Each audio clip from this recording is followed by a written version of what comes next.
People are drawn to rural Georgia for its peace and quiet beauty. What follows is a story about a group of people who came to do our own thing, as one man put it. What their thing is a little complicated and more than a little unnerving to some of their neighbors in Putnam County, which is about 70 miles southwest of Atlanta. Fox 5's Doug Richards joins us now with more on who they are and the biggest questions surrounding these folks. Doug?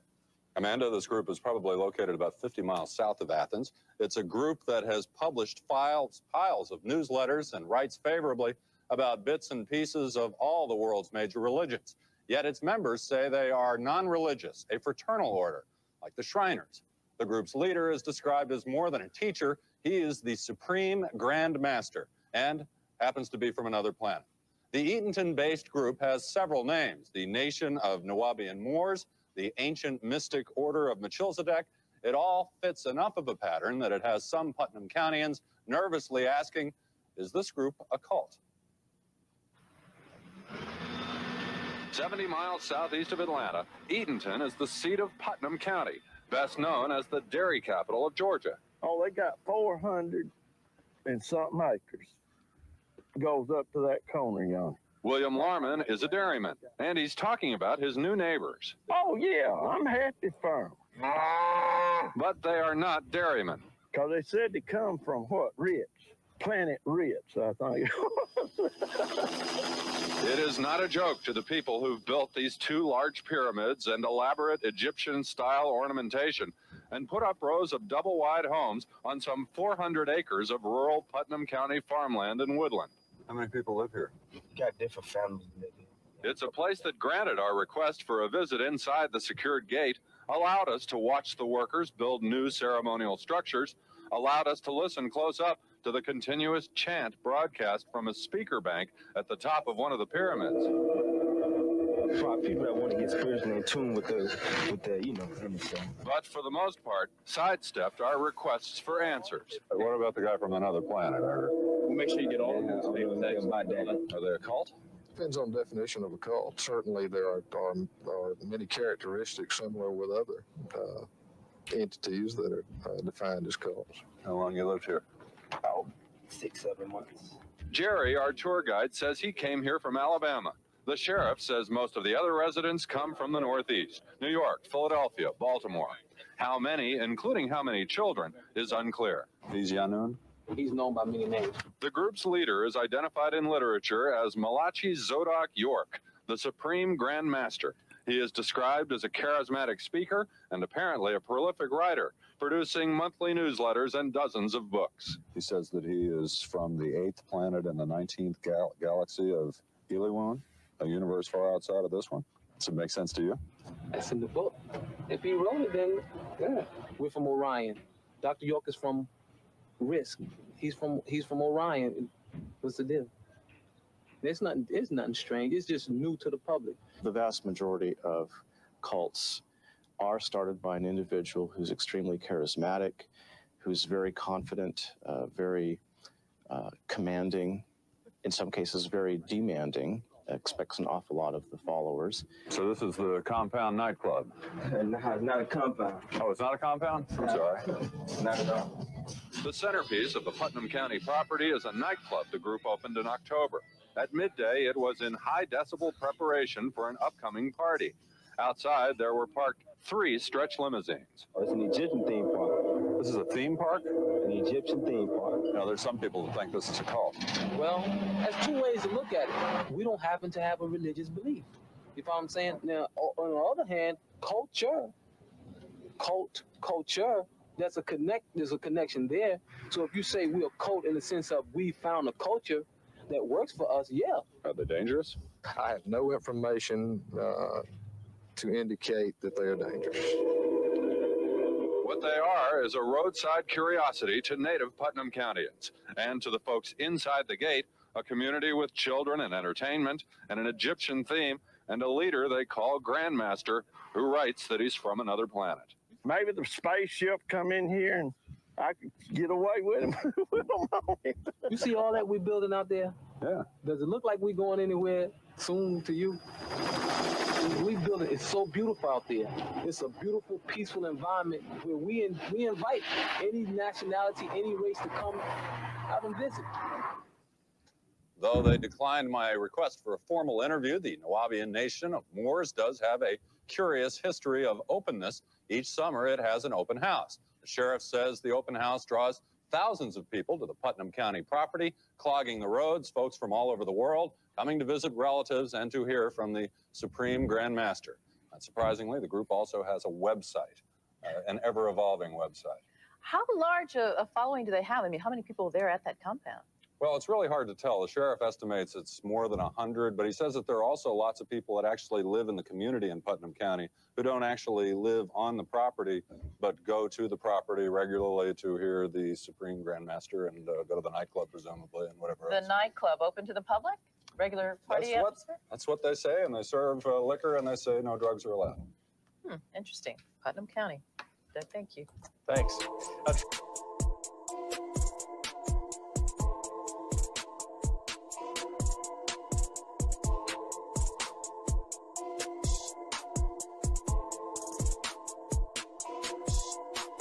Welcome to Pocket Watching with JT. Real Accountant Reacts. Jason Thornton is a financial advisor licensed in both tax and financial planning. This video is not financial advice. This is JT's real reaction to finance and business-related issues to help you think like an accountant. Want more? Go to PocketWatcher.net to book a consultation, check out our gear, or enroll in Pocket Watcher Academy. Now, let's go pocket watching. Hey, Pocket Watchers. Welcome to Real Accountant Reacts Live. Tonight we are going to go into the shocking truth about the money that builds up these different cults. Now, the video that you just saw, before the intro video, obviously, the video that you just saw is about the Nuwaupians. If you have never heard of the Nuwaupians, don't feel bad. There's a lot of people who've never heard of them, but you will be shockingly surprised about the story of this particular organization. Now, I wanted to do this video last week. There was some scheduling conflict, so I am super excited to be able to bring you guys this story. Now, tonight, I have with me a brother who, in my opinion, is the leading authority on the Nuwaupians. I could try to give this brother's bio to you, but I would only butcher it. I would do a horrible job. So this is what I'm going to do. I'm going to have the pleasure to introduce to you Mr. Chuck Morgan. Chuck Morgan, what is going on, my brother? How are you, my friend? Man, I'm doing good. Just real quick disclosure to the pocket watchers out there. I got to let you know, I've been listening to this brother online for hours and hours and hours of his content. So if you see me fan out a little bit, hey, just it is what it is, because I love the way this brother is able to tell the story of this extremely complex organization that has been a part of the Black community all the way dating back to what I believe the early 60s. Is that correct? Actually, it goes back to the latter part of the 1960s. Man, so please, before we even get into the story of the Nuwaupians and the money that backed up this organization, could you please help my followers, who I lovingly refer to as pocket watchers, could you give them a short bio of who you are? Okay. Chuck Morgan. I have a website, NUWAUPIAnism.com, and my origins within the organization comes around 1989, and I got involved with the organization in Washington, D.C., which is where I'm from. Upon coming in contact with them, I worked at the Pyramid Bookstore, it was then known as the House of Knowledge, just right up the street from Howard University, and Islamic Visions Video. And I had little interactions with them, and my initial introduction into them was one night in Georgetown, where I had, because when I worked at the Pyramid or the House of Knowledge store, I did some type of handcrafts and things like that. And so I used to knit and make these little kufis, little head thing with the tassels, And I was wearing it one evening in Georgetown, and then a young fellow from the 5% Nation came up to me and confronted me on what I was wearing, because I didn't know anything about it at the time. But I just liked it because I saw Rakim in the music video, and so I took it upon myself to wear it. And that confrontation left me kind of shocked and shook. So I needed to get some information on who this person was and what they represented. And so one day I was on Georgia Avenue in Washington, and I saw guys dressed in white outside of a then People's Drugstore, now CVS. And he gave me a couple of books. We talked, tried to give him this audio. When I saw a picture of the leader, I kind of was turned off because he had that kind of cult look, the holding the staff, looking away from the camera, wearing whites, Right. So I was kind of turned off by that, but I did listen to it. And the way that he had this kind of charisma, it didn't fit the image. Okay. And in addition to that, it cleared up, or it answered or addressed what I was looking for. And so that led me to go on and on to learn more, get more. And then eventually I started hanging around brothers in the Bait, or the house where they were located in Washington on Rhode Island Avenue.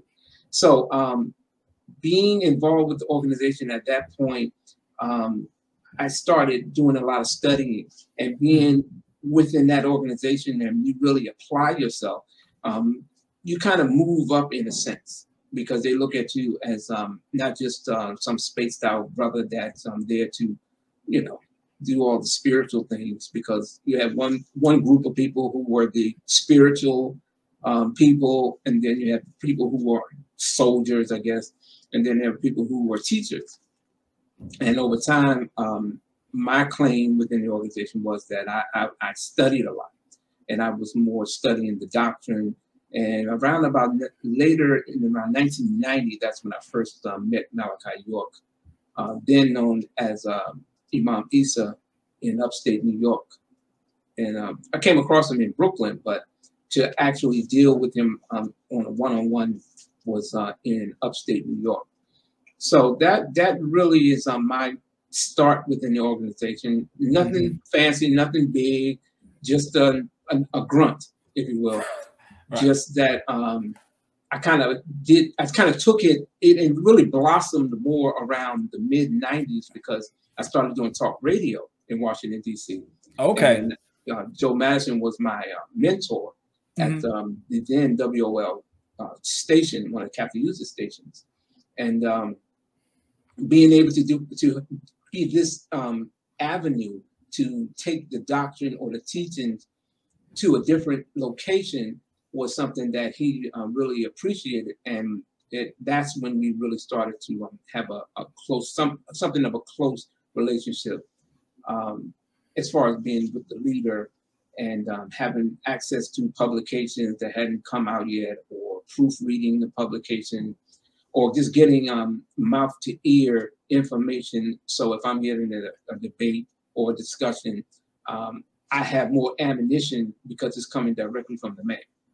Right, right. So, I mean, obviously, you're an insider. You are a member of the organization. You got introduced to it. Your ability to now start to broadcast the theology and propagate the message of the organizations over the airwaves. I mean, you brought it to a whole nother level that I'm assuming other followers / ministers, presenters of the organization, they really hadn't seen that type of work coming. That's what it seems like. You got recognition based off that. Yeah, and it did bring some levels of envy from other individuals, because even when I had the radio show, it was 3 of us, because York wanted me to have 2 other persons, because in Georgia he had a group of teachers, 3, known as the Triad of Atum Ray. and they being focused in the South, he wanted to establish a triad of action rate in the North. So it would be myself, Brother Jonathan, and another individual. And because one individual was a little more envious and didn't, because I have to do it this way, I have to pause because to bring some context. When you became a part of the organization, you had to fill out an application, you had to have a physical, and then you had to move within the walls of the organization, that particular location in the city that you're in. So this being Washington, D.C., eventually I did get a physical, but the person who was running it at the time, I guess they saw the sincerity, I don't know. But he allowed me to move in without having the actual physical at the time. So because that was the format and how things were operating, because York had me doing so many other projects, I didn't have to live in the community around 1996 and 7. Okay. And because of that, and the other individuals who were living in, one individual didn't like it, so he kind of sabotaged the radio show. So I had to inform York about it, and then that was when later he asked me to open up a bookstore, and then another community in the state in Baltimore. Yeah. So I can see the envy already, because to them, and from my point of view, you were getting special treatments, right? You got some sort of preferential treatment because they're looking like, well, we had to do these 3 things. He didn't have to do that. So and that's interesting because doing what I was doing, how it was structured, since we're going to be dealing with the money situation, you had to go out every day, except maybe Sunday if you're going to be in class for whatever reason. But generally, the rule is that once you move in, you have to propagate. And that usually consists of you taking the literature of York and proselytizing individuals on the street. But the focus was really on making as much money for the organization as possible. Right. It is ideal for you to tabligh, which is to reach out or try to reach new souls, but you couldn't spend too much time building with individuals because you had to turn in a quota. Right. And so some individuals became more innovative on how they were going to generate those funds. Being in DC, you had a unique music genre, which was go-go. Okay. So you had one brother who was gifted at gab on the street. He had that whole street swing, swag, and lingo. So he would sell go-go tapes. Now he would generate up to, he usually would do about $800 to $1,000 a day. A day? A day. And what was no joke. He was the top man in the Washington, D.C. community. And this was in the 90s? This was in the 90s, yeah. Yeah. Whoa. Because remember, cassette tapes, go-go cassette tapes was the #1 thing going in Washington, D.C. at the time. So he was able to go out with his wife, with the guard, set up downtown on F Street, and have go-go tapes blasting, right? You had, back then it was called Up Against the Wall. You had all these stores. And on Saturdays, daily, the lunch crowd, it was all about money. Everybody was buying. And he usually catered to, of course, drug dealers.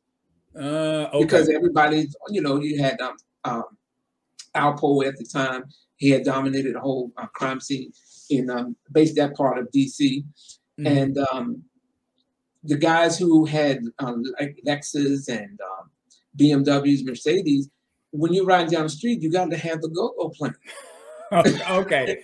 And the systems that they had were outstanding. So when they played it, they had to have that sharp, crisp PA tape.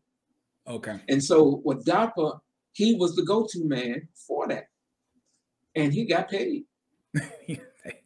All right. So I don't want to dig too deep, because what I want you to do, because I'm telling you, 99.9% of my audience have never even heard of the Nuwaupians. So what I would love for you to do is to introduce to us who is Dwight York or Dr. Malachi Z. York, and how was this organization started? And you can take us from that point all the way up into the modern day. And obviously, I'm going to have some questions, even though I feel like I have some level of understanding of this organization because I've been watching hours and hours of your content. I'm still going to have questions. So Pocket Watchers, you know I'm going to be interrupting at some point, but I'm going to do the best I can to sit back and just listen to this story. So please introduce us. Who is Dwight York, and what is the Nuwaupians? All right. So before we even get to who the Nuwaupians were or are, you have to understand, and for the audience, you have to understand that the organization under Dwight Malachi York goes all the way back to the late 1960s. So, shortly after York had been released from prison, or after released from jail, he apparently came up with a gimmick, which was to use Islam as his means to generate revenue. And back then, based on his writings and what his words are in the book, The Ansar, Rebuttal to the Slander of the Ansar Cult in America, he established an organization called the Ansar Pure Sufi. So before there was a Nuwaupianism or Nuwaupian as a group, they were known as the Ansar Pure Sufi. And by 1970, it became officially the Nubian Islamic Hebrews and Ansarullah community. And this was originally a purely, like, from an outside looking in, this was a African American Islamic organization. So during this time, I mean, obviously the popularity of the Nation of Islam, and so the concept of Muhammad Ali, Malcolm X, the whole concept of a African American Islamic movement isn't something that was just unknown or unheard of. It was something that was really in popular culture at the time. Exactly. Okay. Only he took it in a different direction. Gotcha. And his thing was, or his gimmick was that his bloodline goes all the way back to the Prophet Muhammad of Arabia. Okay. So he later started to bait Nation of Islam followers as things started progressing around the late 80s. Okay. So initially in Coney Island, and then he eventually moved to Brooklyn, New York. On 717 Brooklyn, New York, that was the location of the Ansarullah community, the store, which is still there now. And his thing was writing books or addressing issues in book form that had not been necessarily addressed, or at least coming from a Black perspective. They began with little leaflets that he would write and pass out on trains, etc. And he would build a following, and his ability to talk, articulate his views, the way he talked, that he was able to develop a strong following, and he developed a number of loyal members who stood by him. And as they started to do certain things in terms of making money, the more money that became brought in, that helped the organization build and then expand and then buy up new property and buildings and stretch out into different cities, and then even overseas into the Caribbean and in London, various other places. Right. So now during this time, I would imagine, were there a lot of conflicts with the Nation of Islam? Because you would have the Nation of Islam, which is a more well-known group, and they have a very strong base in the on the East Coast. And obviously, I mean, if you just look at it, through my lens point, I'm always looking at it like a business. All right, where we have competition that's going after the same group of people, right? So you're in the same market, and you have competition. You got McDonald's and you got Burger King, and you're going after the same customers. Obviously, there has to be some sort of conflict or issues because there's only so many people who are trying to buy in to what you're selling. I would imagine there had to be some run-ins with the Nation of Islam. Over time, there was. But York's thing was to stay within his own lane and then start charting new territories that hadn't been pursued before. Because by us at the time wearing white, you see, and having that appearance of those in Arabia, and then trying to follow it as closest to the Sunnah or the way that the Muslims in the Sudan presented themselves. That was his area. Now, over time, he did start to put out publications where he then began to challenge other doctrines, arguing with people, teaching this, well, they're good, but they're not right, and here's why. And that was designed to bring in or to bait other followers from the Moorish Science Temple followers, the 5%ers, of course, the Nation of Islam, the Hebrew Israelites, because the name Nubian Islamic Hebrew, the term Hebrew itself, that brought in a curiosity. And then people will come to the Hart Street, they would go to the classes that York would have. And these classes were live, and he would stand at a podium and he would answer questions. He would lecture or answer questions. And because he was using the Bible and the Quran as the teaching tool, the things that he was able to present to the audience by way of these scriptures put him into an area that hadn't really been pursued before by other leaders in terms of using those writings to say that you are living in this prophecy and here I am in this book.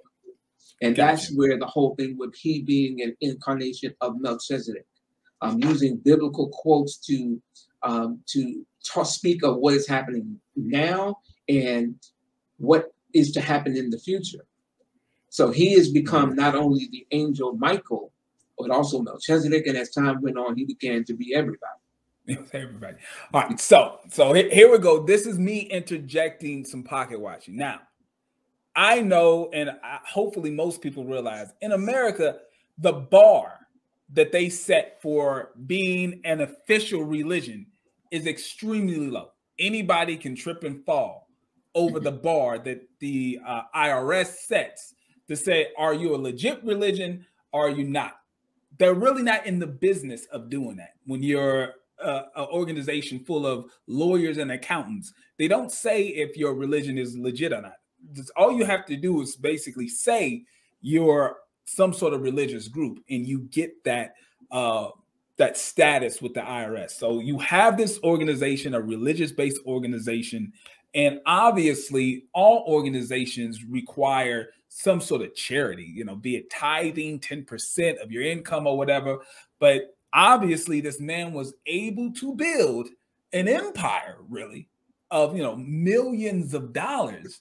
And it's kind of hard to kind of figure out how was he able to do this on the backs of believers in a community that was mainly low income. Unless I'm missing something, there were some people who were in middle class from my research, but the vast majority of the members of this organization were low income. How were you able to secure the property, the different buildings and stuff like that off the backs of people who were mainly low income? Well, in addition, over time, you know, these men who were residing in the community, again, they had to go out and they had to bring home the money. Some would take, we used to call it the beggar's bowl, where you would go on the subway and you would literally beg people that we're trying to build a school for the children, the Ansar children, and, you know, your donation would be appreciated, etc.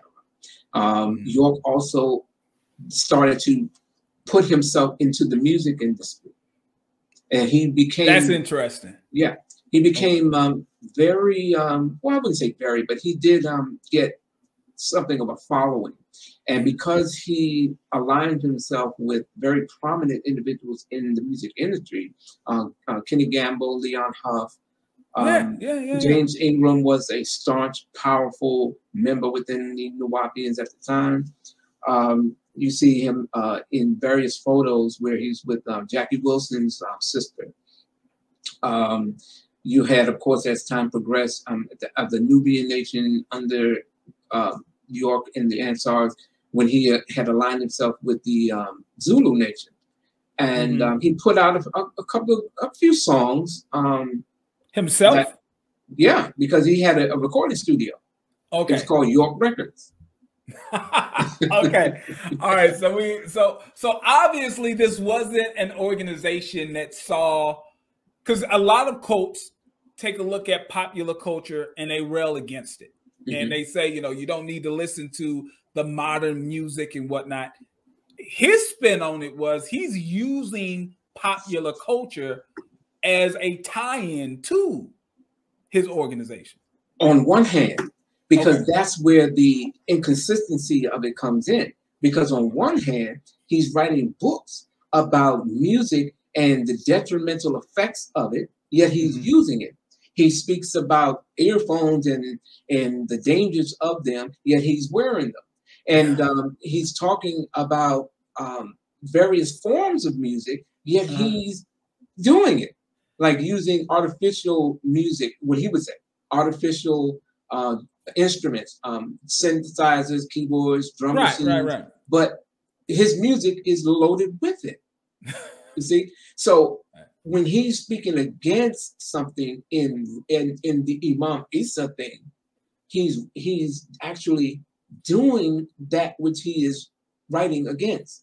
And he was able to convince the followers that, well, Dr. York is not like Imam Isa, because Imam Isa is a religious figure. But Dr. York, he takes off the white, he takes off the garb and goes into the clubs. And then going into the club, he's able to reach people the same way Jesus, he didn't hang around just all the believers. He had to go in, you see. That was his, that's how he was able to at least justify in the minds of the believers that he can have this dual personality where one, as Imam Isa, it's a holier than thou. He's the blueprint of what a perfect person should strive to be like.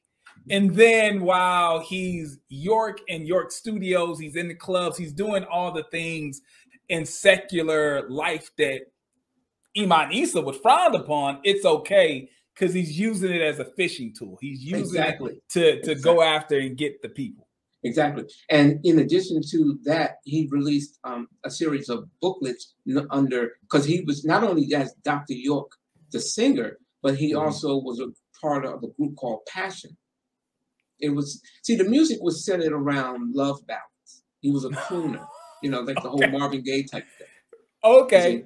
It's on me, you're not to blame, all these, and then he had some. He went all in. He was all in on a music career, and it wasn't like a gospel singer would. He was all in pop culture music. And he also produced gospel music.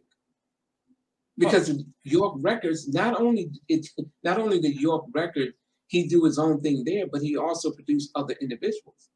People would come in to record in the York studios in Hart Street in Brooklyn, New York. And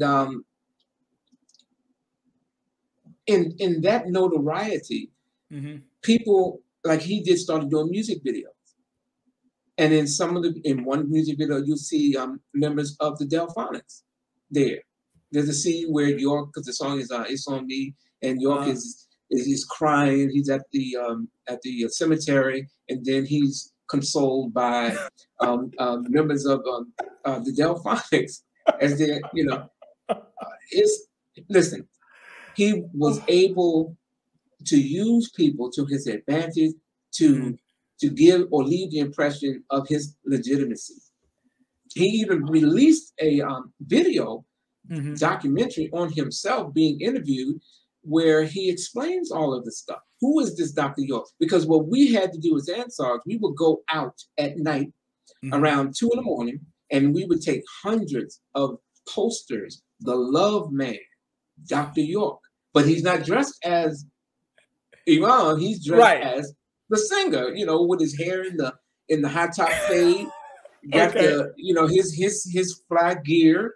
Right. You know, he's wearing that, and it's because he had artists who would draw his image, and they would draw the Dr. York image, but you knew it was him because you see the 3 chalups on his face, you know, the Sudanese thing that he had put on his face, and that mystery was, who is Dr. York? Who is the Love Man? The Love Man is back, you know, and what caused Muslims, because remember, he was a Muslim. At least he played that as the character. An Orthodox Muslim. Like he was presenting. He was presenting himself as an Orthodox Muslim, teaching Islam in its pristine purity, meaning he was going beyond what the Sunnis and the Shia and all these other people, because they're not following the Sunnah the way that it is mentioned in the Hadith or how it's confirmed in the Quran. So he would take it that far, and that makes him the elite. And also because he is supposed to be from the bloodline of the Mahdi Muhammad Ahmed of 1845 in Sudan. And to be able to support that belief is he was able to, because of his support for the Sudanese family in that region, the prime minister of Sudan, who wasn't the prime minister at the time, would come down and actually visit York in Brooklyn, New York. All right. Now, when you say support, what type of support? I mean, obviously, because to me, when you say support, I hear dollar signs. Like, I mean, like, how is he being even noticed by someone who was the former prime minister of a country? Because he, in his publications, and they becoming distributed nationwide, word got out about a man in America who is saying that the Ansar, he is the leader of the Ansars in the West. Okay. And he's trying to build a bridge to the Ansars in the East. Okay. And that is what brought the connection about. And even put books out in the 70s documenting that. So the 3 times that he visited the York community, they took lots of photos, lots and lots of photos. Right. And to the point where Sayyid Sadiq actually invited York to come to the palace in Sudan. Really? Yes. This is documented. Did he go? Absolutely. And in doing so, he showed lots of pictures. And those pictures was to establish him as being, of the Mahdi family of Sudan. Therefore, it adds credence to his teachings that he is related to Muhammad by way of the Mahdi family. Even though Sayyid Sadiq never co-signed it. He never said that. And that was something that a writer, a Sunni Muslim, wrote a book called The Ansar Cult in America. Right. Okay. Which absolutely outraged York. Okay. And so this is the event that kind of caused a shift, right? So now you have someone else in America who is claiming, you know, who has a more orthodox look at Islam and has a following. And he basically, you know, writes a book exposing what he believes is a deviation in the teachings of Islam that York is teaching. Do I got that correct? Okay. Absolutely. Okay. As to who financed it, the Saudi Arabian government, Wahhabi sect, whatever. The point was, once that book hit the streets, it absolutely caused a change within the organization. The person, Bilal Phillips, who wrote the book or was responsible for it, he pointed out some things that were absolutely true. And we as Ansars knew it was true, but York was denying it. What he did to break up. Go ahead. So obviously, so Bilal Phillips wrote this book, and this book is exposing internal things that only the believers, the insiders, knew what was going on in the organization. Yes, because in part, because part of the book is addressing religious ideologies, but then members who were ex-Ansars were giving Bilal Phillips information about their Personal life in the experience. community, and then things like, okay, we had this place called the Green Room, and you usually didn't get access to that, which was you having a place where you and your wife or mate or girlfriend are able to go one night and have whatever relations you want to have. But that is only done if you have turned in the most money. All right. We got to slow down. All right. So please explain to the Pocket Watchers, what was the living situation, right? So I want to join this organization, because obviously something has to be up if I'm only able to spend quality time with my wife, if I'm able to turn in the most amount of money for the day or the week or whatever. Clearly, the living situations is somewhat unique. Could you walk us through what it is if I'm a family, right? It's me, my wife, and one child. We hear the teachings of Dr. York. We accept the teachings of Dr. York. What are the steps from us just being visitors to actually becoming members? What does that look like? Or what did it look like? It's very simple. I'll walk you through the scenarios, how it works. Okay, so here I and my girlfriend, not even a wife, girlfriend, and we come across some writings as publications. We listen and we kind of like what we hear. Yeah, it sounds pretty good. And then, you're talking about the black thing. I'm kind of with that. I can vibe with that. And then I attend their lectures, and then I'm listening, and I'm like, wow, this is really, I'm hearing stuff I ain't never heard before. Right. And I may not agree with everything, but I kind of like support this guy. What do you think, baby? He said, yeah, it sounds pretty good. I think let's get more books. Then let's put this down. Then he starts to move it to where you come into classes and everything is good, but then there's another level, and the next level is that you don't want to get caught out here. You need to come into the tabernacle of the Most High. Okay. And the tabernacle of the Most High is where you would be protected in the event of a thermonuclear war. Oh, okay. So now we've got, after you get a little interested, you start to show some more interest. Now there's an element, and trust me, I'm Pocket Watchers, I've gone down so many rabbit holes of YouTube for different cults. This would be the introduction of the end time section of the organization, where they're telling you that there's going to be an end time event, right? Where if you do not fully come into the organization, you may get caught out there with the non-believers. You need to come into the organization so that you can be protected from whatever end time event that's going to pop off.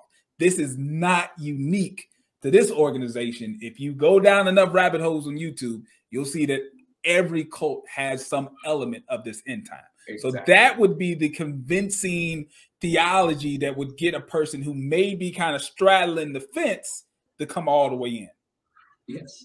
Okay. And all right. and so if we're listening to this, and while they're telling us these things, then we start to get this kind of uneasy feelings and wow, look at this, the climate of the world. There's a war going on. There's rumors of war. It's all in the book of Revelation. And then it comes out of her, my people, that you be not partakers of her delicacies. York is pushing this and saying that this is where you need to be, in the tabernacle of the Most High, because we are the people that the prophecy in the book of Revelation is saying that the 144,000 children of light are being raised. And it's they who will be the salvation to the world, the black world. And so you take it upon yourself, say, okay, we're going to do it. So you talk to the administration. Right. What do we have to do? how do we move in? Because I want to move in. I want to be a part of this thing. Right. And so they inform you that, okay, here's a physical, there's an application that you have to fill out. And the application is a list of a number of questions. And that goes from what diseases did you have? Have you ever had venereal diseases? What crimes were you ever convicted of? How much sex do you have a day or a week or month? You know, really intimate details that they're asking you about. And then once you fill it out, you submit it. And it's supposed to go to get approval from the administration at that time in Brooklyn, and then eventually upstate, and then down in Georgia. All right, real quick, couple questions now. Within the questionnaire that I would get, obviously you talked about the personal stuff, and then there was the physical. Was there any questions about financial stuff? Did they have to give a financial disclosure? What assets did you own? What type of job did you have? Absolutely. How much money did you make? Okay. Yes, that was also in the questionnaire. How much money you make a year? How much money you make a month? Are you willing to give that money over to the organization? When you say give that money over, are you saying you willing to give your earnings as a free will offering to the organization? Yes. So not like in a traditional Black church, you would say, you know, tithing 10%. So I would give 10%. No, you're saying turn over my full paycheck. No, it's not saying. No, that was the thing. It wasn't saying this is what you should do or will do. It's asking, would you be willing? Are you willing to? You have the decision. Would you do that? But clearly, I'm at the very early stages of wanting to be a part of this community. I believe, because I've been taught that this is the end times, and if I don't get on the ark, I'm gonna be left out there in the wilderness and I'm gonna drown. You present me with a question, would I be willing to? Yeah. You're gonna say yes if you want to be a part of this organization. I can't foresee someone saying, no, I'm not gonna give my money, because they already have in their mind, they know this is not gonna go the way I want it to go if I say no. Well, I didn't turn it. I didn't. I mean, I said, yeah, I'm willing to, but I didn't. You know, right, because it was just a question. It's up to you. But you being one who wants to support the organization, and by the time you get that, you've already been indoctrinated to believe it's about the mission. The mission, because the Nubian Islamic Hebrew mission is that we are preparing a place for you and your family by way of the children. Because it was all about the children initially. All about the children. Yeah. And they were to be these virgins, these special children had to be raised. And they could only be raised within the tabernacle of the Most High. Now, what was the point of the physicals? I'm already kind of giving you my sexual history, my medical history, like within the questionnaire. Why do you think they had to literally go out and get a physical? Because a physical, in my experience, I played sports in high school and college. Physicals were just basically, you know, basic medical checkups to make sure that, you know, I had a good range of I mean, they weren't like really doing blood tests and stuff like that, were they? Yeah, we had AIDS tests and all that stuff. Oh, they went through the whole thing. York's is what York had done was he explained it this way. Okay. If you're going to move into a place where you have a number of individuals, we want to make certain that you don't have communicable diseases. And so that was it's plausible. Right. And of course, if I'm living there, I want to make sure that someone's coming in, they don't have, you know. And so, I mean, I give him that. Okay. And so that was the criteria. Like I said, certain people, they came in not necessarily having to have it done. Gotcha. Because when I did move in, I still had to turn in my money. Okay. All right. So bringing it back to the original spot. Now, me and my girlfriend, maybe a child, we hear the end times part. We come in, we fill out the questionnaire, extremely personal questionnaire that's going to give people who I do not know, but it's going to give them a lot of loaded information about personal things in my life. This kind of reminds me of a situation with the Church of Scientology, where you have members that come in, they do auditing, they basically just disclose some of the most personal things about yourself. And sometimes those things are kind of held over the head of these members. When they try to leave, they're afraid that their deepest, darkest secrets will be exposed. Let me pause there, because I think go ahead. I want to go back and complete the question. Right. For that question. What did it look like to come in? You touched on something that's relative, because of the individuals who assisted Bilal Phillips on his book. York released a book called The Ansar Cult in America: Rebuttal to the Slanderers. Okay. And in that book, he not only addressed various issues, much of it he didn't touch that was actually in the book, but in the latter part of the book, he has each person that did speak to Bilal Phillips, their application, what they wrote, was in the book. Their personal information was put in the book, and saying, you can't look at this woman, she had 4 abortions. She had gonorrhea.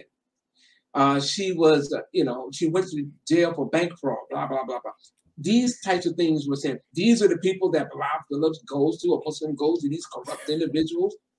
Right. Okay. So that's exactly what multiple cults. I mean, the Church of Scientology is just probably the one that's biggest in pop culture that I can point to. But that's exactly a tactic that they're accused of doing. When someone leaves the church, then all of a sudden the things that they disclose to the church now becomes a tool against them. So we just joined.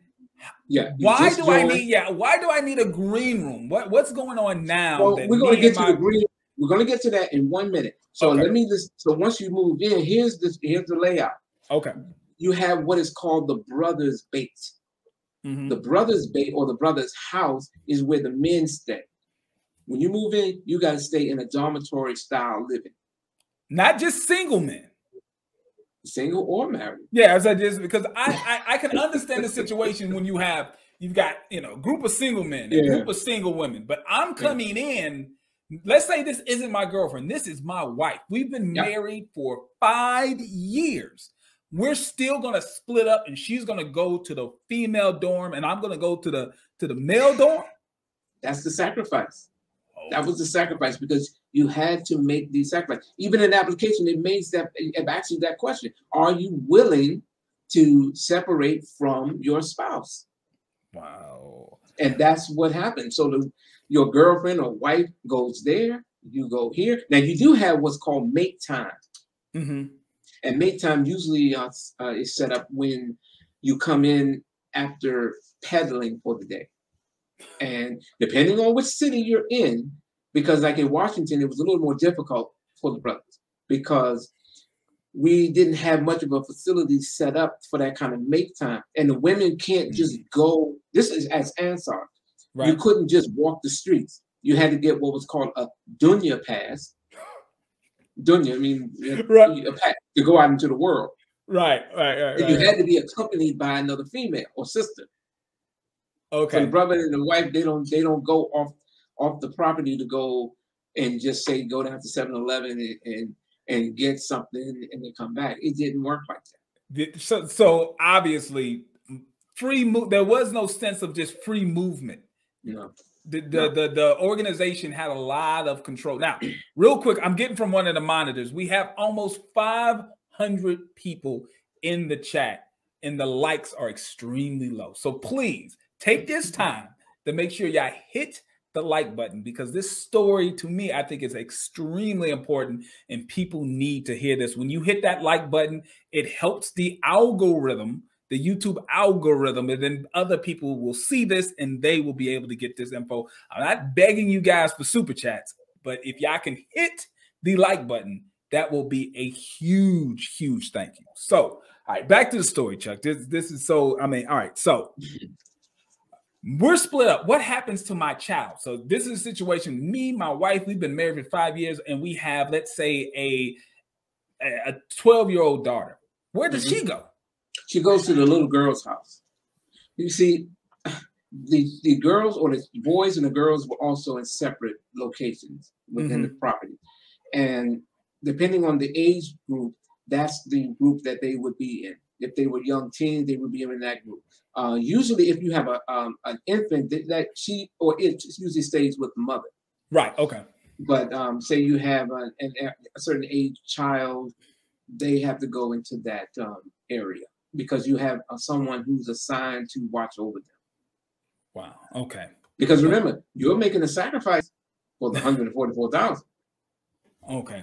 The children, that keeps being put kind of like the carrot on the stick for that donkey, right? Anytime someone feels a little nervous about, man, this is weird. I'm not able to be with my wife whenever I want. I got to get permission to do this and do that. My child is in a totally different quarters from me. This is, whenever that little bit of doubt sets in, the carrot of this is for the children, this is for salvation, this is for a future that you couldn't even imagine or dream of, that carrot is put out there to allow you enough strength to say, let me stick it out one more day, one more week, keep it moving. And that's the way that it was. And brothers had to go through that kind of stress because usually in a lot of these situations, the woman always left. Really? Yeah. In a lot of cases, the women left unless they somehow got involved with the person in charge of an administration. Because remember, as Ansars, Muslims at the time, you were able to have a second wife. Oh, okay. So because York had concubines and he was into polygamy, hey, at one time the Ansar men were able to have 2 wives. Well, girlfriends, because of course you're not married. Wow. Okay. All right. So quick question here. Now, before you talked about how, the brothers would go out, it would kind of be styled as if you're going out to save souls. You're going out to get the people. But the underlying message is go out and get some money, right? Yeah. My question is, what was the quota? You said that there was a quota. Yeah. What would a typical quota be? I guess this was around in the 90s. How much money do I have to go out and bring back and not kind of get in trouble? Well, depending on the city, that really determined it. In Washington, D.C., the quota was 100 a day. In the 90s? Yeah. In the late 80s, throughout up into the mid 90s, because eventually that system stopped. But that was your quota. You had to bring in $100 a day. When you turn your money in at the end, there's a brother who writes on the wall who's the high person and who's the lowest. The person who had the lowest turn in, they had to do all day guard the next day. The 2 individuals, post 1, post 2. So you get no green room. The person who turned in the most money, which is usually Wadafa, he would turn in 150 because it as more brothers started moving in, you would have like 30 guys living in the bait. Right. Then they started turning in more money because you had a lot of hustlers turning in more money, and they started becoming a competition thing. But look here, I want to get the green room tonight. Well, right. I'm going. So instead of turning in $100, I'm gonna turn in 150, and then I say I'm gonna turn in 155. You see, how much of this money do I keep? Well, that depends. That depends on you. Meaning, you are requested to turn in your full quota. Okay. I'm supposed to give you everything. It is ideal for you to turn in everything, but a lot of brothers, they say, okay, all right, I made 200 today. All right, I'm gonna turn in my 100. And then I'm gonna pull back because I still got to re-up. I got to go to the wholesaler tomorrow, so I got to get my re-up. So I get my oils, my incense. If I'm catering to the women, I got to get me some hats. I got me some purses from the Koreans. Okay. I must have missed something because I was assuming, like many other cults, that they were going out and they were selling things that were actually manufactured or wholesaled by the headquarters organization. So, for example, if I'm in a organization and they produce a particular pamphlet, I'm required to buy this pamphlet at 50 cents per pamphlet every week. I need to buy 100, then I go out and sell it. But apparently, y'all weren't buying organization provided material. You actually had to go out and find materials yourself to sell. No. Okay. You did get the books. You had to buy your publications because you got to. Listen, you could get them. Some they gave you like some old books. Some of the old language book stuff. They kind of make your table kind of look like it's got something on it. And then there were all the new books that are coming out on Christianity, Islam. You buy those books at a lower price, like a wholesaler. Gotcha. Okay. So you did have stuff that was provided from the headquarters. Oh, of course. So, okay. And the idea was that you focus on the paraphernalia that the organization is putting out. But because brothers know you can't make $200 a day selling just the books. Right. No matter how it wasn't selling like that. Okay. And especially when you're looking at the time, you got to be moving to your next spot at the rush hour. Okay. So you had to have your oils and your incense. You had to have something else as a side thing. The real money makers. That's the where, things that was like you'd be like propagating the faith. That would get the crowd. The go-go tapes was a perfect example. When he was like, okay, I'm gonna have who moved this, the resurrection, some of the True Light tapes. York would all the classes that he would give in Brooklyn, they got released on cassette tapes, and they had these colorful names, and they were on your table.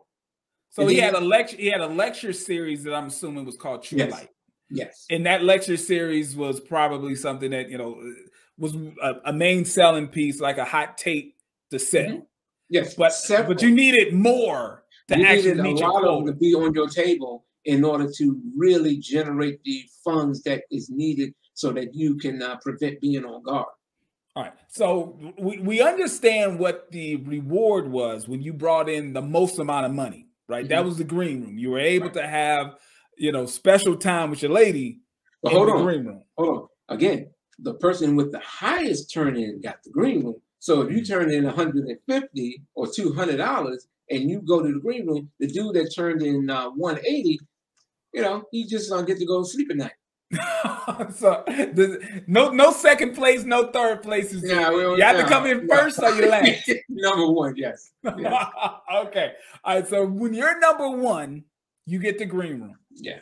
When you're number 2 through all the way before the last, you don't have all day guard. You may have to get up in the minute, depending on the person, Wakil, who was the one in DC who was doing it.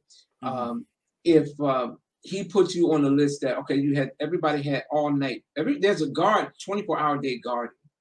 So and this would be at the bookstore? This would be the bookstore would be around on the side, but it would be at different posts around the building. Okay, so they were these are guards who are protecting the property owned by the organization. Yeah, that building that we're renting to prevent anyone from coming in or breaking into the store, we had the security. Now, here's my question, too. Sometimes in my research, these organizations have a rather over-dramatic impression on who they really are. Was there really a need for the guards, or was this more of it showed a sense of strength? Because, who was really trying to break in? Well, let's put it this way. Not really, but depending on what city you're in, say in New York, of course you had to have that. In DC, and then when York when that book, The Ansar Cult, came out, there began to be this little warfare going on between the Ansars and the Sunnis.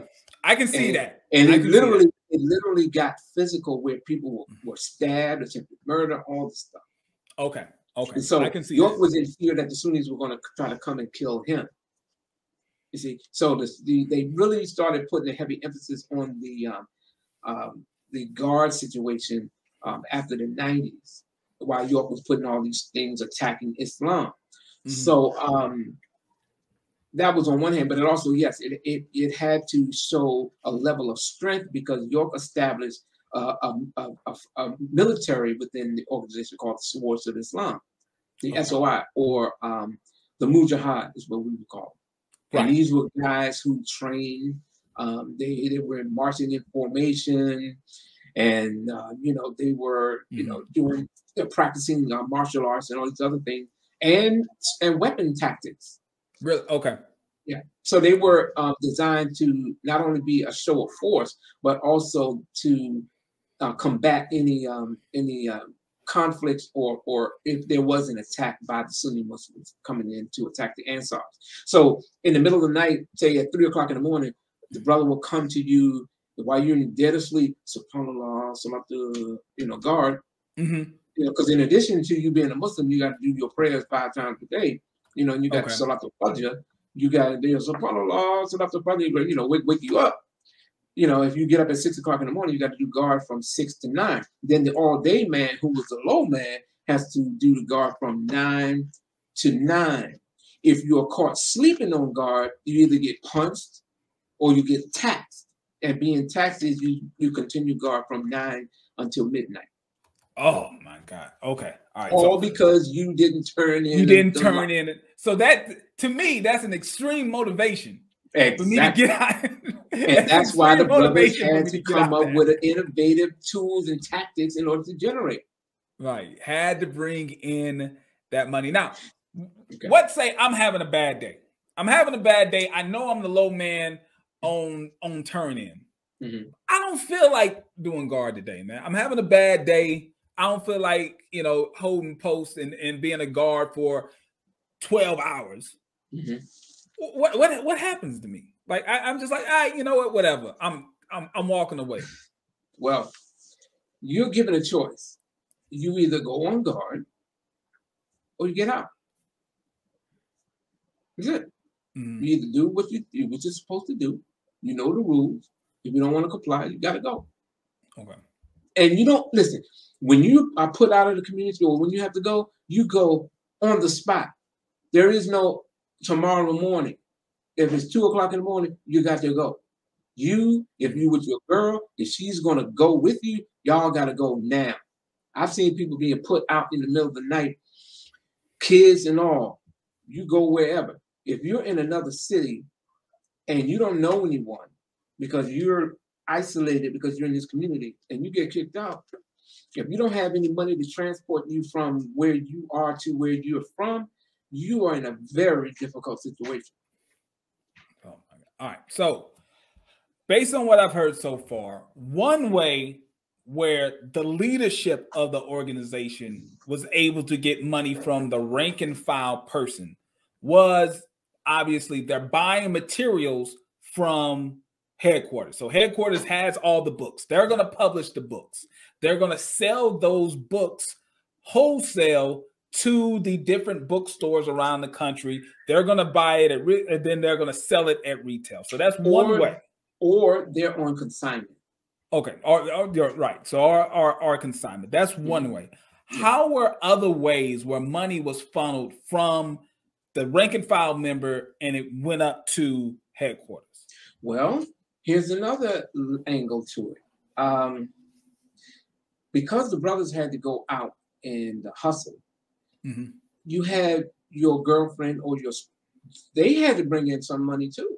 And so the females and the brothers. Well, yeah, because the ladies, if you're with a guy or not, you have to get on public assistance. So you had to get on welfare, food stamps, the money that you get on that goes to the organization, which in turn goes to Brooklyn or upstate New York, Jazza Island. All right, so family joins this organization, a family that's never really been on welfare, right? But now they're in this organization and they're told that they need to apply for welfare. Yes. Now, my girl at the time was not feeling it. Right. she wasn't Because they look, they kind of look, they from Oxon Hill, and they kind of look down on that kind of thing. And now she's confronted. Well, you got to get on public assistance. It's for the mission. Now, when you fill out for welfare, there's certain questions that they're going to be asking for. Based on the information that you're giving me, things wouldn't make sense for the welfare office. When you talk about your living conditions, rent that you have to pay and stuff like that, I feel as if they had to kind of fudge information on those welfare applications to actually receive, because there's even times where people will get checked up on. They will actually walk in and check and see if your living conditions match what you stated on the forms. Yes. How was the Nuwaupians able to kind of navigate and avoid getting hit up for welfare fraud? Well, by this time, it had been eliminated by the time the Nuwaupian organization had come to pass. Okay. So by the time there was a Nuwaupians or Nuwaupians, the whole welfare thing was long gone. So this would be during the time we were Ansars, and then shortly after that we were Holy Tabernacle Ministries. Okay. So to compensate for that, you didn't put down your spouse. You're single, and you're living in a religious mission. Okay. And because the men are not around, because they're out all day, if someone comes around, they just see a bunch of women, a nursery, kids, if they're out of school that time, if they're being, this is a religious retreat of sorts. Okay. So that for the welfare office, that checked the box that they're qualified. Yeah. And they would receive, because it's not like they had the little snap cards and stuff like that. Not then, no. Yeah, not then. So they're getting checks, right? Yeah. In the mail. They would get checks in the mail. Were they allowed to have checking accounts of their own that they would deposit the money, or was the check just signed over to whoever? Yes, that was how they were able to get it. And when you had to cash that check, you get your dunya pass and another sister, and then the brother who's there all day drives you in the van to the bank. So you couldn't veer off. There wasn't no spending time. Maybe you go and pick this up from the store or nothing. You were personally driven from the compound to the bank. You go to the bank, get that check cashed, go right back into the car, and now that money's being turned over. Turn in the food stamps. And the food stamps. Because the food stamps, because all of it was welfare fraud, of course. Right. The food stamps, the gain on the food stamp was that because all of that goes, if you got 10 or 15 sisters and they turn it into money and they turn it into food stamp, we can buy in bulk. And then buying in bulk, that feeds everybody. That's the game. But you're not taking all that money and bringing back all that kind of food. You're going to bring back food, yeah. And it's usually lentils, carrots, rice. Okay. Nothing extravagant. And then the remainder goes wherever. Right. Now, I'm going to give you a situation that happened in Baltimore. Okay. And it made the news because in Baltimore back in 1990, I say around about 1992 or 3. We have a situation called the Shotgun Bandits. Okay. The Shotgun Bandits were Ansars who during the day were out peddling with the white on, doing their thing. But at night, they would take off the white and they would put on these black outfits, military type fatigues, and they would take the shotguns, pistols, and whatever weapons that they had, and they would go drive out to Ricetown, different parts of Baltimore, and start robbing people. Straight up, just usually stick up kids. Yeah, usually, but the focus was on white people. You had to go and stick up devils. You had to go to Ricetown and get Jewish people usually. And when the brothers would come back in, like I remember when dude came in, I was sleep down because in Baltimore there were so many of us. I was sleeping down in the masjid. Well, I'm sorry, the bookstore.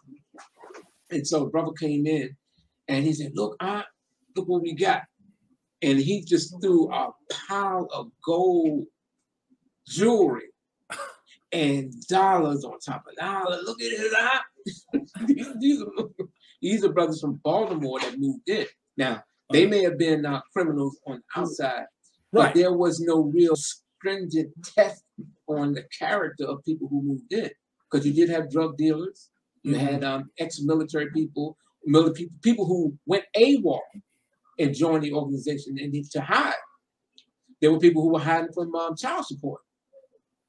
The people used the Ansars as a vehicle to hide. Okay. And whatever they were doing there as being criminals, they brought it there. They brought it. Now this was serious stuff. Yeah. Now here, it got so serious that all right, let me give it to you real fast. Okay. I didn't even know about it until I saw the guns. So one day, because I did the carpentry work in the Baltimore, because I was doing the calligraphy to put up the Arabic all over the community and all this stuff. So one day I just happened to look in the overhead of the door, and nobody goes up there because you have to have a ladder. So I just was looking for some tools, and I saw all kinds of guns, sawed-off shotguns, all kinds of guns up there, knives and everything. And I'm like, oh, what is that? Because I figured, if something break out, we protect it. And and it wasn't until I was seeing the guys go out at night, because I didn't go out with them, because I was like doing all my carpentry work. I didn't have to go out. And I guess they wanted people that they felt that I guess had that thing to stick up people. Gotcha. Get them to stop, strong arms. And so the brothers would talk in the debate, and then that's when I found out about it, because they'd say, Abdul so-and-so, yeah, man, they get them Jews out there, boy, and so that's how did the local leadership look at this? Was this something that was kind of done that they weren't aware of? Or like, how did this fit in with the document? It was unknown. It was not known who they were, because when they came out at night, they went out in the middle of the night dressed in black, and not all at one time. One go out one time, 15 minutes later, somebody else would go out. It was very low key. So they didn't need the Dunya pass for this? No. See, if you were in DC, they had it was a little more tightly operated. In Baltimore, there was so many of us. And then the young brother who was running, it was hard to kind of keep up with it because it was so Yeah, the dude who was running it at the time, he wasn't, he was from Baltimore, and he was kind of on that thuggish kind of mentality as well. Okay, he was a part of it, and so he said, "Look, this is what soldiers do," and it got to the point where I was talking to my girl at the time, and I was telling her about it, because I was like, what's going on? Me and her was talking. I didn't mean for her to go and tell anybody. So she told one of York's ex-wives about what was going on. And then she made a phone call upstate and told, because she had his phone number, that was his ex-girl. And she told him what was going on. And so they had a family meeting, and then the brothers were very upset because they said that I told my, Gotcha. Why'd you snitch to, that kind of thing? I thought I was going to get shot or something, because, I ain't telling the tale, Right. You ain't trying to blow it up. So before that, you started seeing all kinds of stuff coming into the community. Because we had 3 floors, and the top floor was the green room, but the green room was more like an apartment up on the 3rd floor. That's how tight it was in Baltimore. And so they started having Nautica machines. They had a whole gym upstairs, And then with all the money that they was generating, they was passing it upstate at the time. They was sending it to headquarters. It's almost like the mafia. You gotta earn. You hit off the Don, and then you keep. Of course, you're going to keep your personal stash.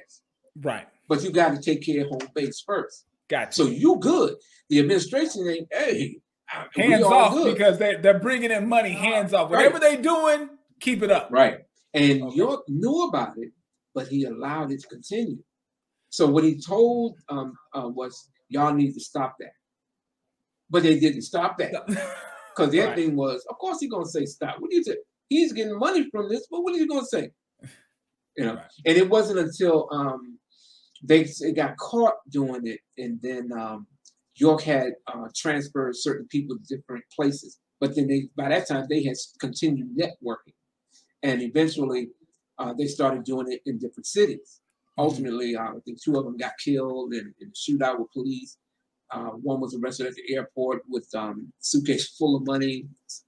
And I think, well, they all eventually ended. And it made the news because it was called the Shotgun Bandits, and it got linked back to this religious group in Baltimore on Airedale Avenue, the Ansars.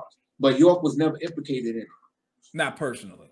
No, he was never. But he did benefit from that money, and that was a lot of money. They went out usually every night. Usually, like I think it was on Friday, Saturday, Sunday, Monday. Whoa. They wanted, but they had to go in different places though. Okay. And then one time they even robbed the savings and loan. God, they robbed straight up. They put people in the vault, and I remember watching it because we was watching on the news, and because he was an Ansar, I guess he panicked because they said he had some little beads. And he kept on repeating some language. He was taking his prayer beads during the robbery. During the hostage thing. I think they gave 100 years or something like that. But my point in saying all of this was that was another vehicle that brothers used, and they were justified because it was all about the mission. And that's what we were saying in the family meeting. The brothers were saying, those are soldiers.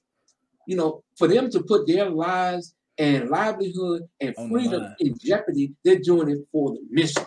And you told your bitch about that. Excuse my language. Right. So the ends justified the means. Exactly. Right? It didn't matter how they got the money. The mission was so more important. The money was the number one priority, not how they got the money. Yeah. And the mission was a fallacy. And so my girl, her thing was, if they get caught, we all go down. That was what she was trying to convey to me. You tell them that, you know. But it was what it was. I have the news clippings and everything, and there's a brother I know who was right there during the whole time. It's crazy. Wow. All right. Yeah. So in the clip that we showed when the show first opened up, the organization was in Georgia. So how do you go from a religious organization that's based in the East Coast, how do you get to a compound in Georgia? How does that happen? Well, what had happened was York had let us know that he was setting up a teaching type of group called the Young Disciples. And these Young Disciples would be kids around the age of 18, and I think the youngest 16 to 18, something like that. There was an age limit, and these were going to be the new elite teachers, and they were going to be based in the new location in Atlantis. And Atlantis they would go from Jazir Abba in upstate New York, Sullivan County, Monticello, the Catskill Mountains. They would go from there down to Eatonton, Georgia, and the name of the land will be called Wahani, the Golden City. Okay, so there's a promotion say, hey, we're going to cultivate a core group of young ministers? Like what would you consider this core group would be in this organization? I mean, I'm imagining this is going to be like just a core group of people who would be trained up to then proselytize and go out in the world and bring in more members? Like, well, their thing was, because their thing was they were going to be the elite teachers. They were going to be groomed to the point where they'll be teaching in universities. They're going to be, that's how thorough they were supposed to be. the young disciples. These will be disciples of Rabboni. By this time, York had changed his name. When he left Islam, he changed his official title from Imam, it's from Asai al-Imam Isa al-Hadi al-Mahdi to Rabboni Yeshua Bar el-Hadi. All right, so you got an organization that started out as an Islamic group, an Islamic group. He left it. He left the Islamic. He completely just left and dropped the whole Islamic and thing. It became and said, now we're Jews. Hebrews. Became the Nubian Hebrews. How do you sell that to the people who lived at least 5, maybe 10 years of their lives as, in their minds, they are the most devout Muslims in the world, right? They're the most devout Muslims that they could be. How do you then, on Monday, I am the most devout Muslim in the world and I'm following the most devout Muslim leader on Monday? How on Tuesday does that Muslim leader explain to me that he is really a Jew and I'm a Jew? How does that work? Very simple. Because you follow the Lamb wherever he goes. So that was the term that was always used, because he was the Lamb. Back then, he was the Lamb of Allah. All right, so let's say but I'm putting that and then I'm gonna follow up. How he was able to do it was very simple, because he would teach that this was a school. He's taking you through a school, and Melchizedek in the Quran taught Moses in the various schools. So he's teaching you, the school of Islam, the school of Christianity, because he said the first school was Christianity, and then Islam.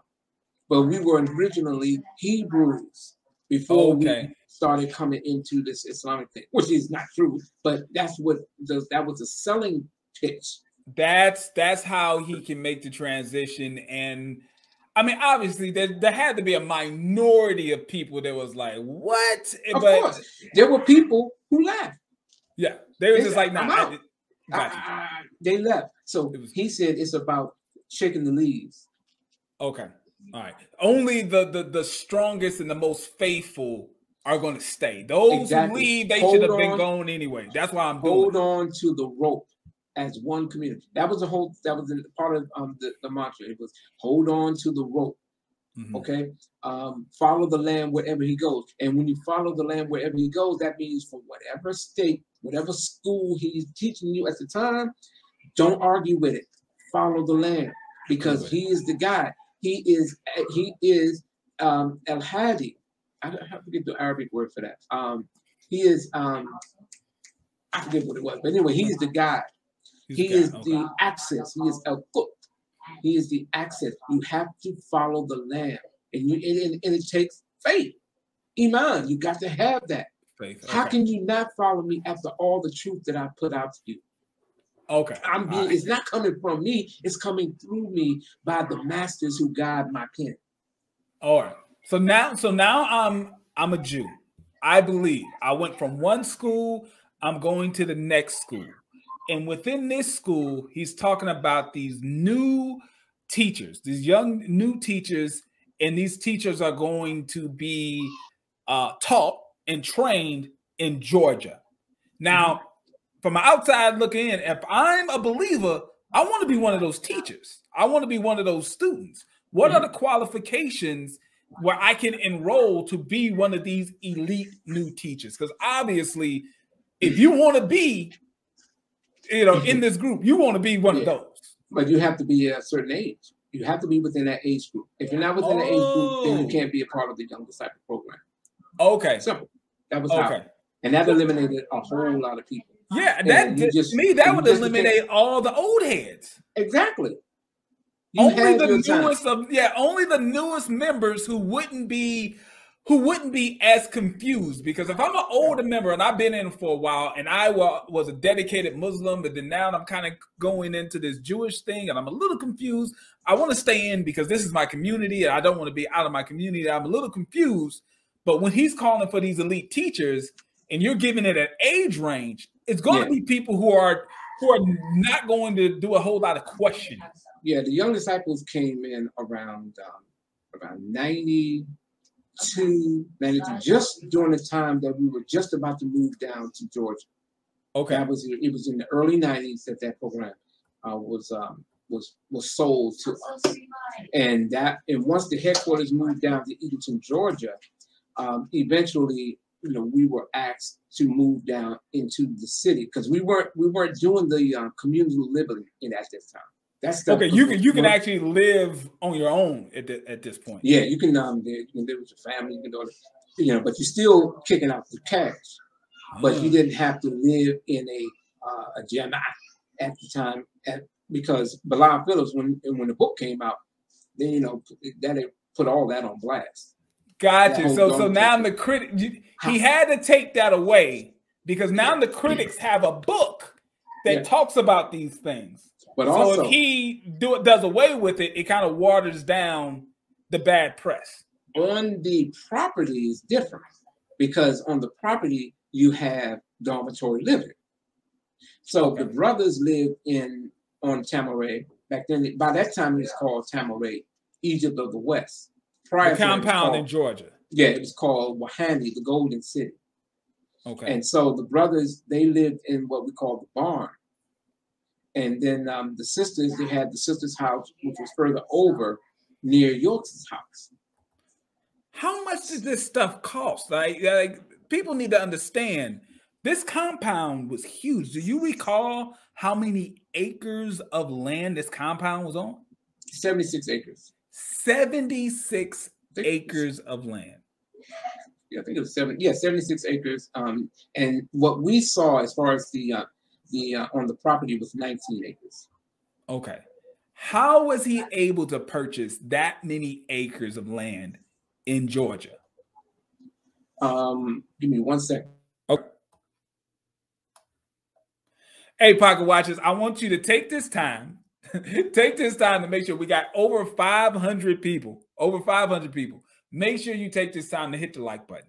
Just hit the like button. It costs you absolutely nothing for you to take a pause, get out of the chat, hit that like button, and jump right back in. This is an amazing insight into a cult in the Black community from the late 60s all the way through to really today. There's still little pieces of this cult that is still around today, and looking at the money that is sucked out of the Black community to be able to fund this organization. So make sure, take the time, hit the like button. Okay, I'm sorry. No, you're good. You're good. All right, so now we're in Georgia. There's these new young disciples. There's an age range. So obviously, to me, I'm always looking at it, kind of skeptical. Having an age range on these disciples kind of cuts out a lot of the old heads that could try to make a claim of York is deviating, right? If you got someone who's been there since day one, they're going to have more authority in the organization to say York is deviating. But when you have a bunch of younger teachers, these guys are new. Anything that York says is fine with them. A lot of the old Ansars, they were already conditioned to just accept the changes. Really? Because that is what it was all about. The only thing that's consistent in the universe is change. Follow me. Stick with me. I'm not going to lead you astray. So wherever he took them, he always had a philosophy and a doctrine to elevate it and make it bigger than what it previously was. Okay. So if he goes down to Georgia and he starts talking all the stuff he took it now, he's building on the whole Sumerian stuff. He starts adopting Zechariah Stitchens's teachings and start putting it in, dipping it into chocolate and serving it to us. And so now we go ahead. Because I want to make, because people, I need to kind of keep up with this. All right, so let's just kind of get to the school. List the school of thoughts, or the different schools that we've gone through so far. We started out with Islam, right? I'm sorry. Can you hear me? Yeah, I hear you. All right. So we started out with Islam. Then we went from Islam to Judaism, correct? York's version of it, yes. Yeah, his version. Okay. So then where did he go after his version of Judaism? All right, real fast. But I want to go back on no, that go part ahead, alone. go ahead. Because remember, we were wearing the white stuff. So right. Then the sisters took off the veils and they started, and the guys stopped wearing the white. And then he officially began the Nubian Hebrews, and we had to change our attire. So we started wearing yarmulkes. And we would wear what was called a khamis, which is an off-white outfit that came. It was cut. It was patterned after the way it's patterned in the Book of Numbers, insofar as how the Levitical priests or Israelites dress. So it would have the tassels, the fringes, and you have the tassel with the little one blue strip. We would have the gold sash around, right. You know. We had all of the things that you could have that is literally based on the Bible. Okay. And we got the yarmulkes. We patronized all the Jewish stores. When we instead of us going into the masjid, we would go into what was then called the Menzarab, or the house of the sustainer. And then we would go to the Jewish stores. And we had to buy a mezuzah, where you put it at the doorpost, and then before you go into the house of worship, you kissed it. So we started adopting Jewish-ism, but not calling it Judaism, because we were the ones who innovated. We were the ones who initiated before they did. Is how we sold it. So as Ansars, we were the best Muslims. Then we became the best Hebrews. Gotcha. Okay. And then that faded out because in the process of that, we were also Native Americans, because we were part of the Yamasee Native Americans. I'm sorry, before even the Yamasees, we were the Shoshone Nubian tribes. Okay. All right. So how do you sell me on now we're Jews? How does he sell now you're Native Americans? Okay. Well, you are validated because now you have Native Americans coming up to Indian land in the Catskills. Because when we would go up to the quote 19 classes where York would come out teaching, he would always be dressed as a priest, a Jewish priest. I'm talking about the whole thing,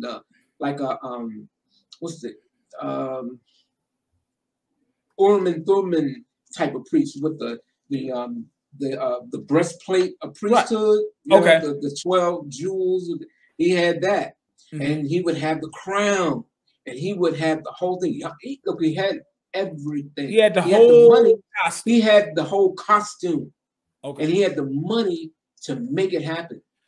So that was when, usually people will come up for a Savior's Day or whatever, his birthday, where it would be Rabboni Yahshua Bar El Hadi. Now, when you're going to the property in upstate, as you're going there, you're going to go through a wooded area, and you'll see sign posted, this is Native American land. Okay, very confusing. Yeah, but he was able to explain it because he had the gift of gab. Is that we are the Shoshone Nubian tribes, and that was because he being Dr. York. I'm sorry, he wasn't even Malachi York at that time. He was just York. He claimed that the name York, because Bilal Phillips put this book out on him talking about he's not from Sudan, he's from Boston, Massachusetts.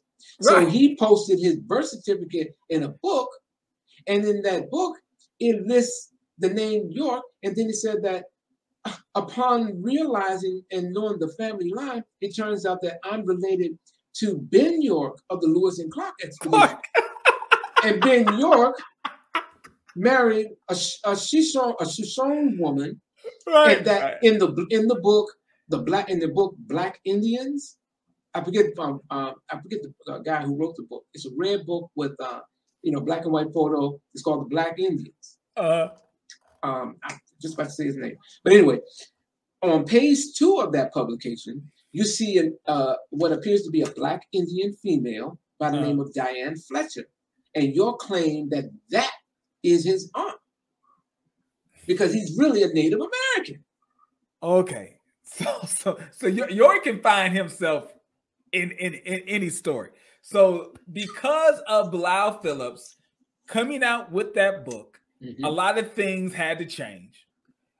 But one of the things that a claim that he made based on, saying, his lineage and everything, tying him to the most holy of holies in Islam was kind of Muhammad, put on blast, right? Muhammad, right. He could trace because he had Jesus's holy name, because he said that, what is Jesus's holy name? Rabboni. Rabboni, Yeshua. But not to alarm you, he said that I'm not claiming to be Jesus. This is just a title. Like Imam Isa, that's the title. It's the same word, only in Hebrew. This is how, but he sold the package so skillfully because he had all of the theatrics to go with it. He had the imagery to go with it. When we became a part of his fantasy, we had to buy the outfit. Right. We had to get the crowns. And a lot of us was like, good, we ain't got to wear that Ansars stuff anymore. Now we get to walk around and do it a little bit differently. And so we had to get the camise, because he even unveiled it upstate, where this is going to be the new garb. And you see the brother walking out with the sister, the girls, the females, the sisters, they would be wearing Pakistani Indian garb. Which is, to them, chiffon, not a full veil, but the beautiful colors. Yeah. To them, this is exciting. It's like you're having like a cult new fashion show. Yes. You got women who originally are basically in white burqas. In veils. Right. It's just in the eyes and the hair. Right. So then when you unveil, like, okay, the doctrine's changing, but in the back of your mind is like, well, at least I get to wear some cute outfits. Right? At least, you're showing me what my new outfit's going to be, and like whatever. The message is changing, but look at the cute outfits that I get to wear now. Yeah. So I can see the women buying in way easier, because at least they're not wearing white burqas. They got on these, cuter outfits. Yeah. And because then you get your nails, you get these fancy shoes. So it was things became a little more easier going. Gotcha. So it wasn't so restricted. Right. You blended into society a little bit more. In a sense. Yeah. Okay. But on the flip side, those who lived on the property, they had to endure a different level of control than just the average person who was just on the outside.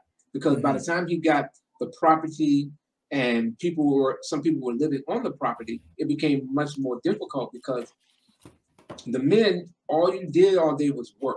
And on the property, yes. There were a couple of people who worked in town, and I think there was a store in Atlanta. There was a place on Edgewood Avenue in Georgia. Edgewood Avenue in Atlanta, I think it was. York had established an apartments there. It was called, I don't remember the name of it, but he became a landlord. So, I mean, he got apartment complex. Now, are these apartment complexes where the believers are living in, or these are just, okay. Nuwaupu Gardens. Nuwaupu Gardens, that's what it was called. Okay. Yeah. And how are they paying for the rent of these apartments? There was a rent, but I don't know how much it was. Okay. I didn't stay there, but I had to go through there, and that was one of the things everybody said, wow, we got the Nuwaupu Gardens. But then there were the brothers who were the hardcore inner circle, meaning inner circle as far as the members who lived on the property. They lived in the barn, and the barn was just like in the Ansars, where you had dormitory style. You had bunk beds that the brothers lived on or slept in. I spent one night there. It was hot, it's humid. The second floor, you got, the same way what we used to have as Ansars. It's like military style. You got the bunk there, brother here, bunk over top of him. You have a sheet, and you drop the sheet down for the brother underneath, or at least get some kind of privacy. Okay. All right. So now we're at the stage where you're Native Americans. Was there another stage after being Native Americans? Yeah, because he moved from Shoshone, and the logo for Shoshone was like a buffalo. What was it? It was a Native American, the typical Native American that we usually associate, with the long like hook nose, with the feathers. That was in the middle, and then on the side was 2 white buffaloes. And I think he was like the Black Eagle and all this other stuff. Because the people who came in or were invited to upstate to do these powwows, that was one of the gimmicks. Because even at the trial, it was pointed out that we started, pretending to be Native Americans. And by the time he got down to Georgia and publications were coming out and it started becoming more and more intricate, it went from Shoshone to Yamasee. And the Yamasee was supposed to be the original Black Native Americans on the East Coast, the Creek, Seminole, Yamasee. These were those people who were even older than the 5 civilized tribes. Oh. Cherokee and all that stuff. Okay. So that is who we became. We became those of the Yamasee Native Americans. And then from there, it started to metamorphosize into us being not just, because the term Nuwaupo came when he was in upstate New York, where he started talking about it. But he said Nuwaupo is a name that you'll know more about later. Okay, he was dropping hints and little seeds. Yeah. He would do little things like that. He would do little things like that because you always. He kept you always wanting more. And if it's the master, he's going to give you something more. And when he gives it to you, it's going to be out there, because nobody can touch it. So as we metamorphosized from out of being Native Americans, we became more associated with being Moors. And then we became the by that time, we left from upstate down to Georgia. By that time, we were the Holy Tabernacle Ministries, HTM. Okay. And that, it was still part of the whole Judaic thing, but it was also an infusion of Christianity at the same time. And so by the time, hold on, I'm on the flow now. So by the time we started metamorphosizing away from the Native American thing and then we become Moors, we then became HTM, but then instead of being Holy Tabernacle Ministries, it was really Heliopolis, Thebes, Memphis, because we were the original Egyptians. But again, he's got a theology behind it to back it. Audio recordings, lectures to convince you of it. And so the name became the Nuwaupian, the Nuwaupian Nation of Moors. And then he started aligning himself with the Moors under Veridati Gostin El Bey, the Empress. So the Moors, from what I know, you got the Moorish Science Temple of America, Noble Drew Ali, right? Who are these Moors with the Empress? These Moors would be, they would supersede the Moorish Science Temple because these Moors were the original mound builders. These people who came over here under the Treaty of Sidi Muhammad and George Washington. And these people who came as Moors in America, they were not to be confused with the slaves who were here, because these Moors were special, and we are part of them. That's okay. All right. Okay. I mean, I can see why someone would want to buy into that. I mean, everybody wants to be special. I can see why someone would buy into that. So we went from Muslims to Jews to Hebrews to a twist of Hebrews and a little bit of Christianity but they were all schools. But they were all schools. Right? You're graduating. You got to remember. You got to keep in mind. Melchizedek is taking us to another school. Okay. All right. You know, you got to go through the hate the white man school. Right. And then you got to go through the extraterrestrial school. The extraterrestrial school. Your Moors. What came after being Moors? Was that when the aliens came in? No, the alien thing has always been there. See, remember, back as Ansars, York had claimed to be Melchizedek. He claimed to be the incarnation of a fictional character called Yanun. And Yanun is supposed to be an extraterrestrial being who resided on another plane. And later on, he unveiled to us who he really was, who was an extraterrestrial being from the 8th planet in the 19th galaxy called Ilium.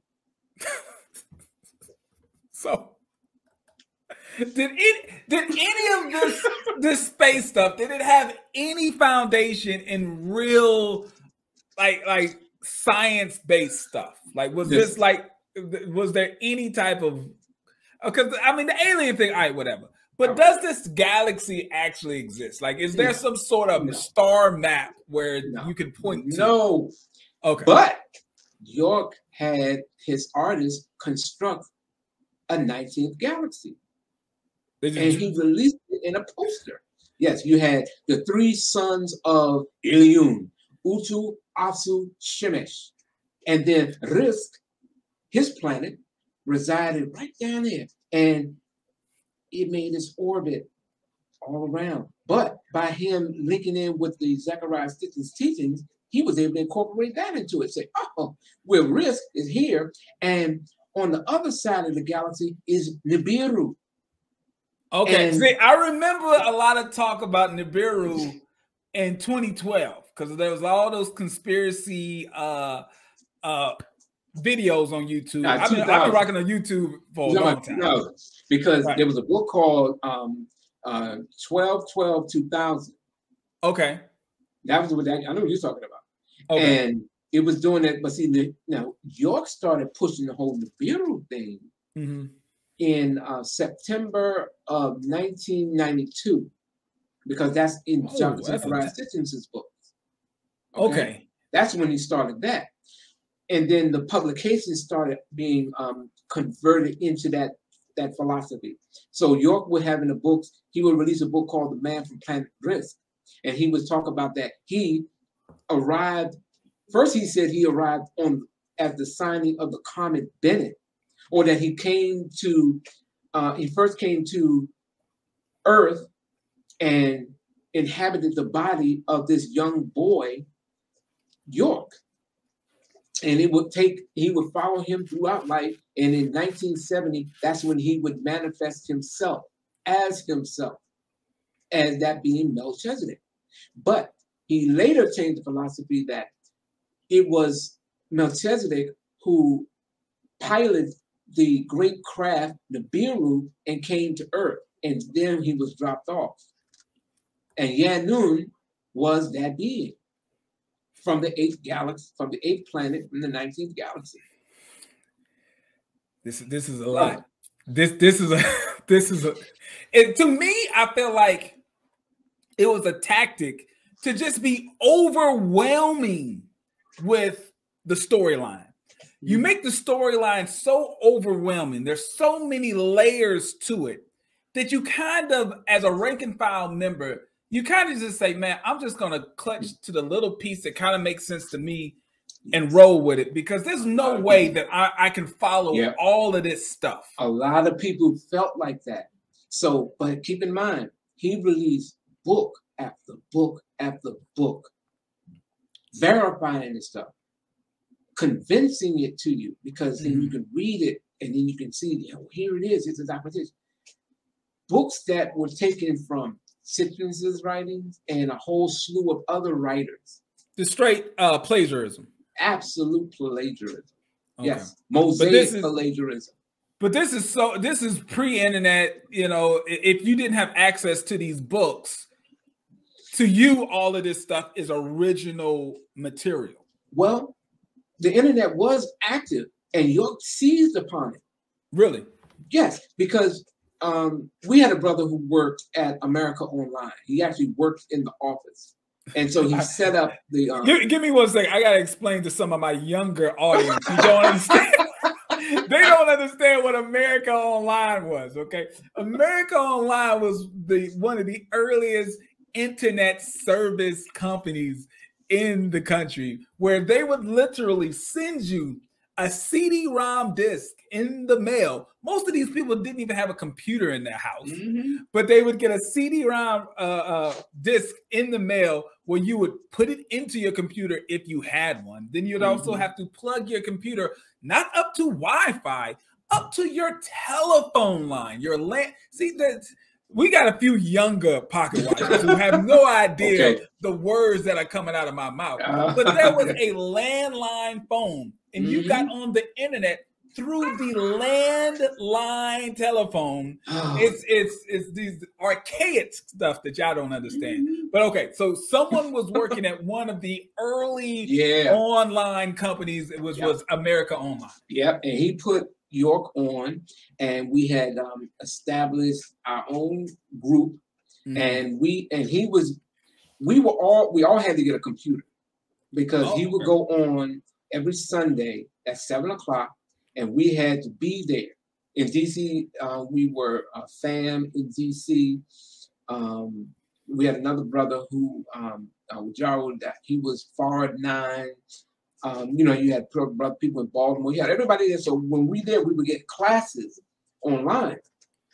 So he was an early adapter of when he saw the internet. He didn't fear it. He didn't reject it. He saw it as a tool to be used. So he was an early adopter, because normally when it comes to cults, they are extremely averse to new technology. They normally would say any form of new technology, they kind of use it as that's the mark of the beast and this, that, and other. But to York, he saw it as for the tool that it was. He did that too. Oh, he demonized it also. He did demonize it also. He even wrote a book, Dr. York versus the Computer, or Imam. 2 books. One was called Imam Isa versus the Computer. Then another one was Dr. York versus the Computer, where he was a little more accepting of it, because when you go through the configurations, it matches line for line with the Muslim Dr. Rashad Khalifa, who was murdered by the Sunnis because they were able to find the code of the Quran being the sacred number 19. Anyway, let's move on. All right, so he's online, and I'm assuming, because people don't even realize, chat rooms. He's in chat rooms. He's in basically rooms, propagating and the faith. Joined him. Okay. And then when he starts battling Christians. Usually he goes into Christian chats. Then he would go to Muslim chats, or he would go into some metaphysical type of chat. And then they would be in this dialogue. So just anybody would be going at it. And they would have these little quasi debates. And then York, who is the master at marketing, he decides to take all the chats and then put them in books and sell them. And called Dr. York Debates Christians. Dr. York Debates Muslim. Dr. York Debates about the Holy Sabbath. And Dr. York Debates the Masons. Dr. York Debates the Jehovah's Witness. That's how he did it. Right. So he's able to I see the brother for all his faults. I see in him his ability to capitalize on opportunities. Yeah. Right. I will say that he's able to see a void and recognize and learn how to monetize out of a situation, which is a great characteristic for a lot of businessmen.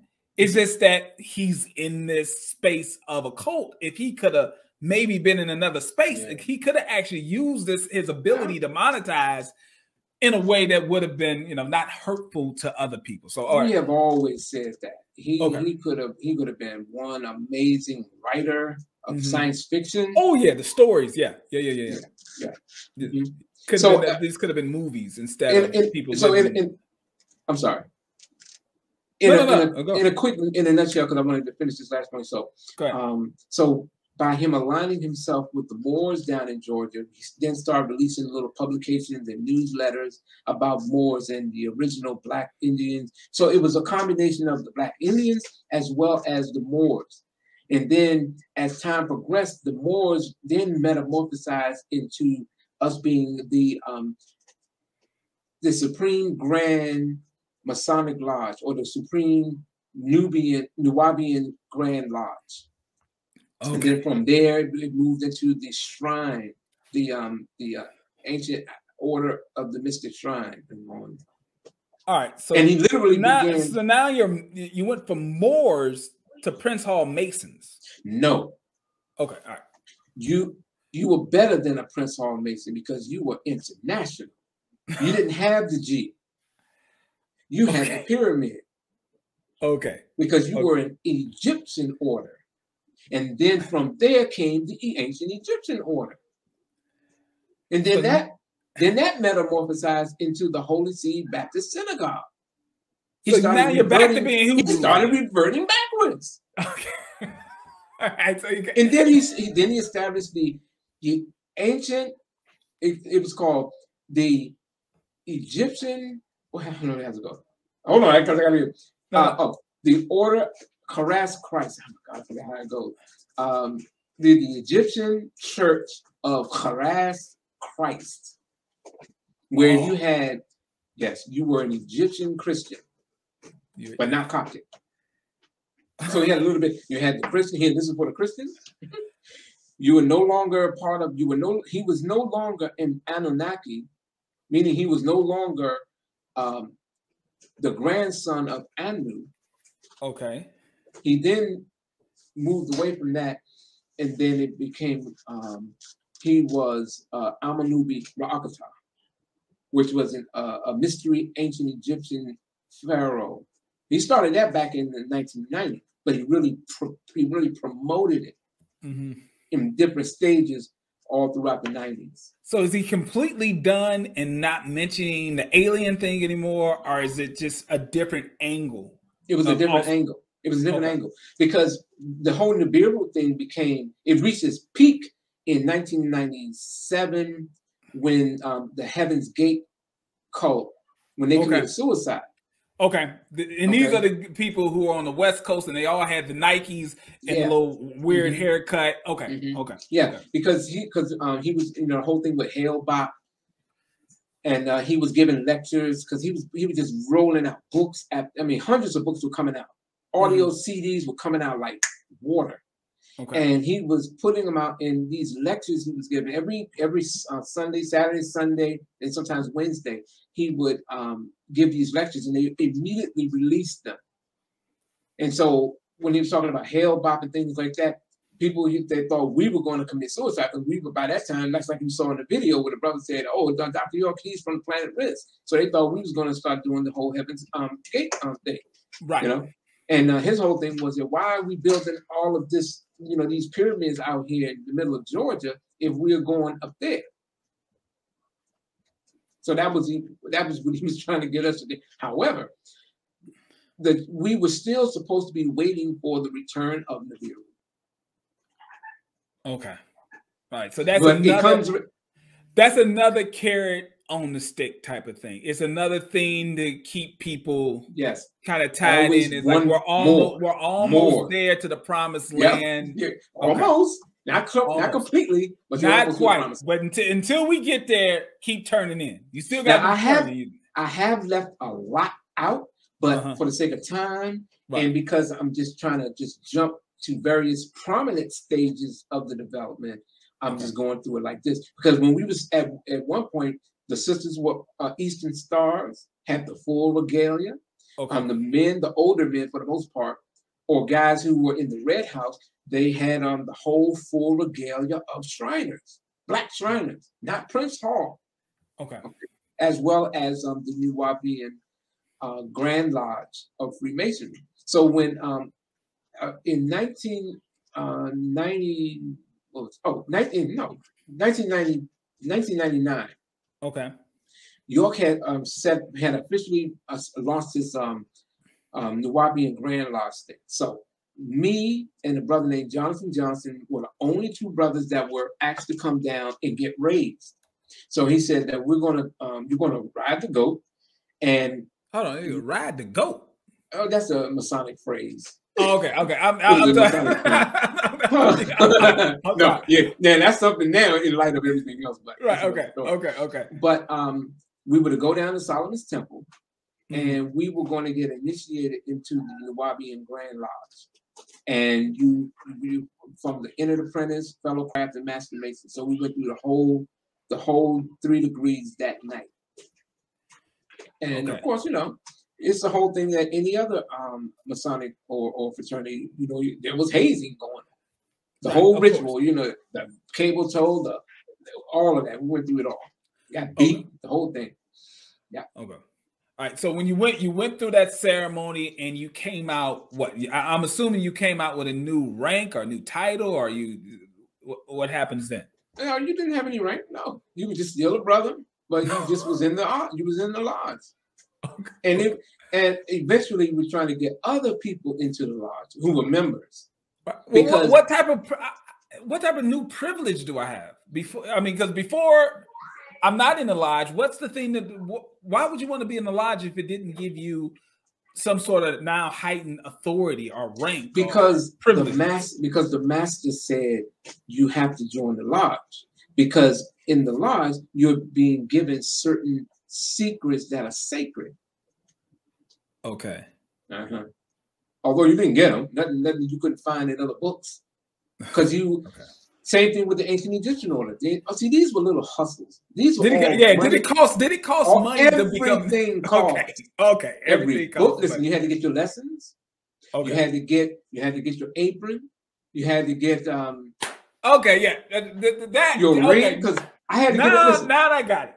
Yeah. Every time there's a new school, there's new books, there's new clothes, everything. Yes. You have to buy it again. That's like everything. Back in the day when you had your favorite cassette tape. Then there's now the Beatles are coming out with a CD. So now you got to buy the new Beatles, the old Beatles album. That's not on CD. Now it's on the mini CD, and then now it's on the.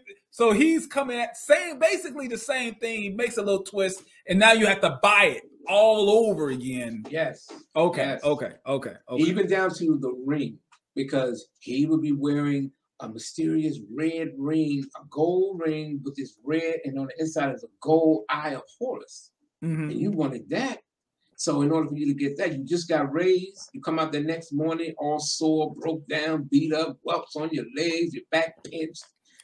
And then you go down to the bookstore in Athens, and then there's 2 rings there for you, but you got paid for them. Right. Especially for you.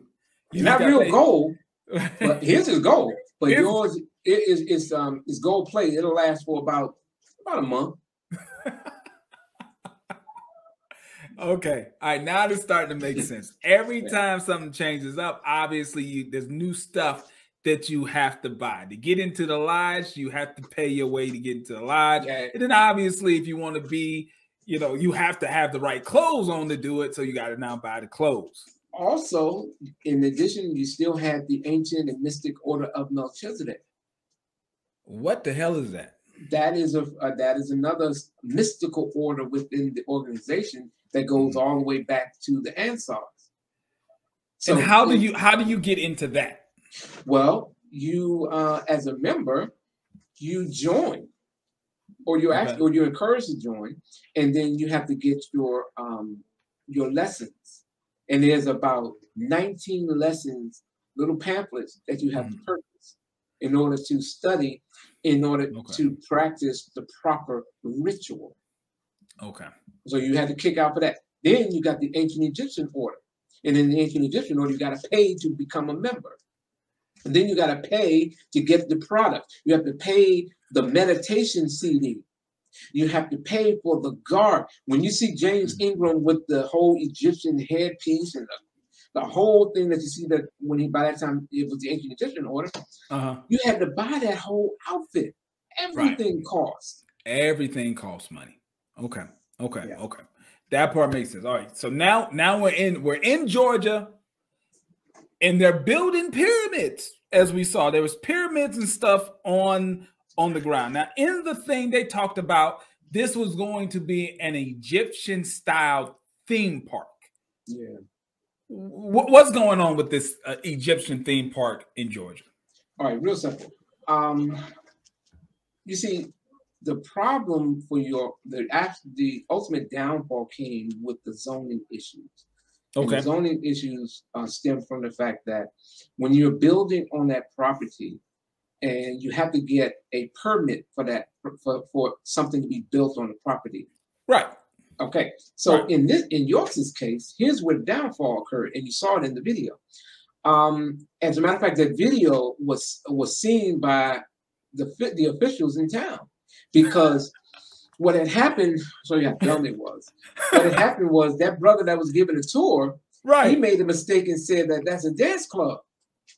Yeah, because they talked about it at the end. It was like, she was like, a dance club? Is it open to everybody? Okay. Bad move, because then the zoning commission came and sent the sheriff down there to accompany the head of the zoning, and they shut it down because you don't have a license to sell alcohol, to have a dance hall. And the dance hall, the club was built. It was 100 by 50 square silo used for storage, and they transformed that storage unit into a club. Right, and they didn't have the zoning. They didn't have the proper. It wasn't constructed in a way where that would be safe. Well, they had a number of issues with the place. Right, violations. The violations. But the problem was they had no permit to have a club on that property. Okay. And that was the beginning of the end. All right, so let's get into it. So if that's the beginning of the end, you have this small town. Really, it's not like we're not talking about Atlanta. We're talking about a little dairy town, a little town, and you have this African American organization, a cult, move in. And they start building pyramids, and obviously doing things that the neighbors are looking at like, what the hell is going on? But here's the thing: when we initially came down, we were told that we were to blend in with the people, and so we came down from upstate dressed as cowboys.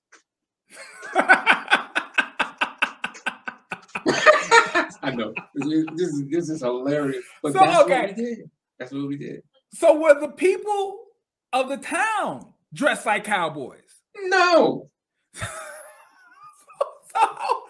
So we're going down there to blend in with the middle of country town, Georgia. Right. You're talking about farmers. But we stand out. Wear overalls.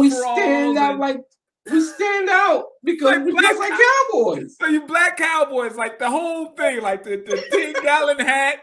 The cowboy boots, everything. The whole thing. Some brothers had spurs. But no horse. And this is supposed to help you blend in the 1990s in a dairy farm. Yeah. Now, when y'all got down there, did y'all think, oh, this is how they dress? Man. Were you led to believe this is how people dress? No, but we already were familiar with that attire because they were doing that upstate.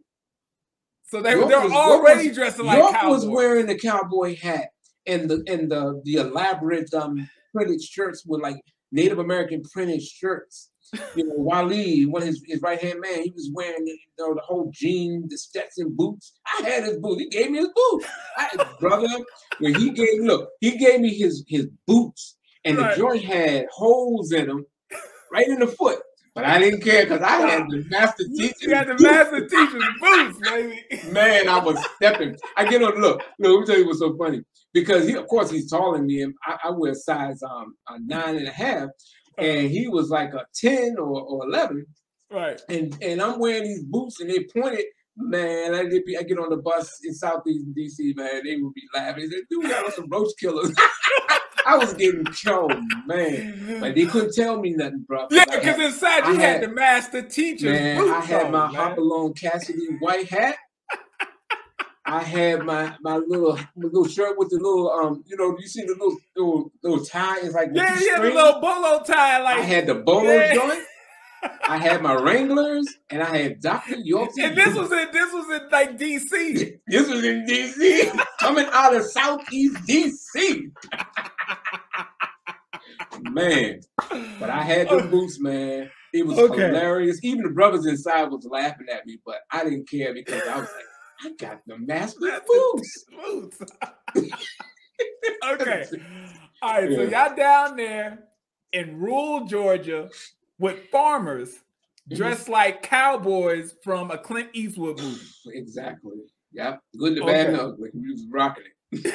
Okay. But y'all was supposed to be blended in. Okay. Yeah, crazy. All right. So, and look here. And Dig, check this out.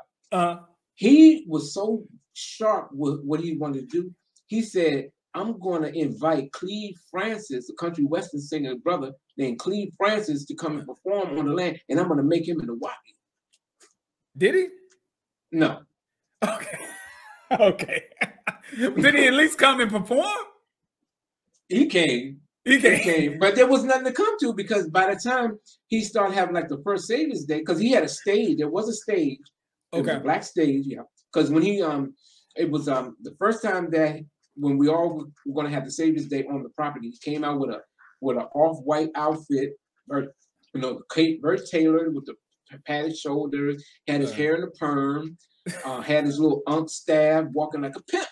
And he had an entourage, check it out. He had an entourage of young girls behind him. And he came out stepping with that one cane.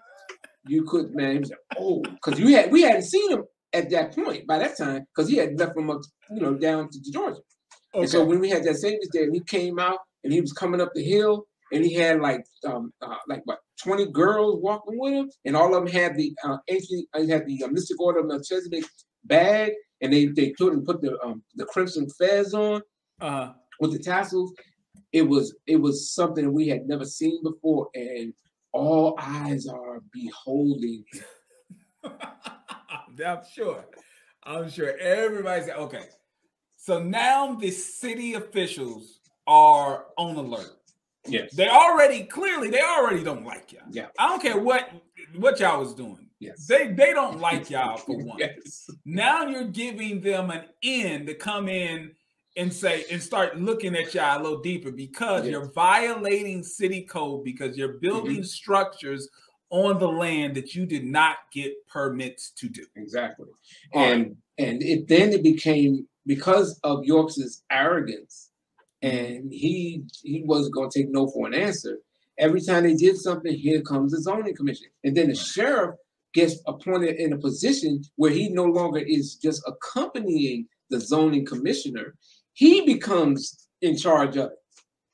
So now he has more authority to just go in and start writing up the violations. Yeah. Okay. He goes on it, and then he put the lock on the Ramesses, and that was heartbreaking because when York had Ramesses was the club.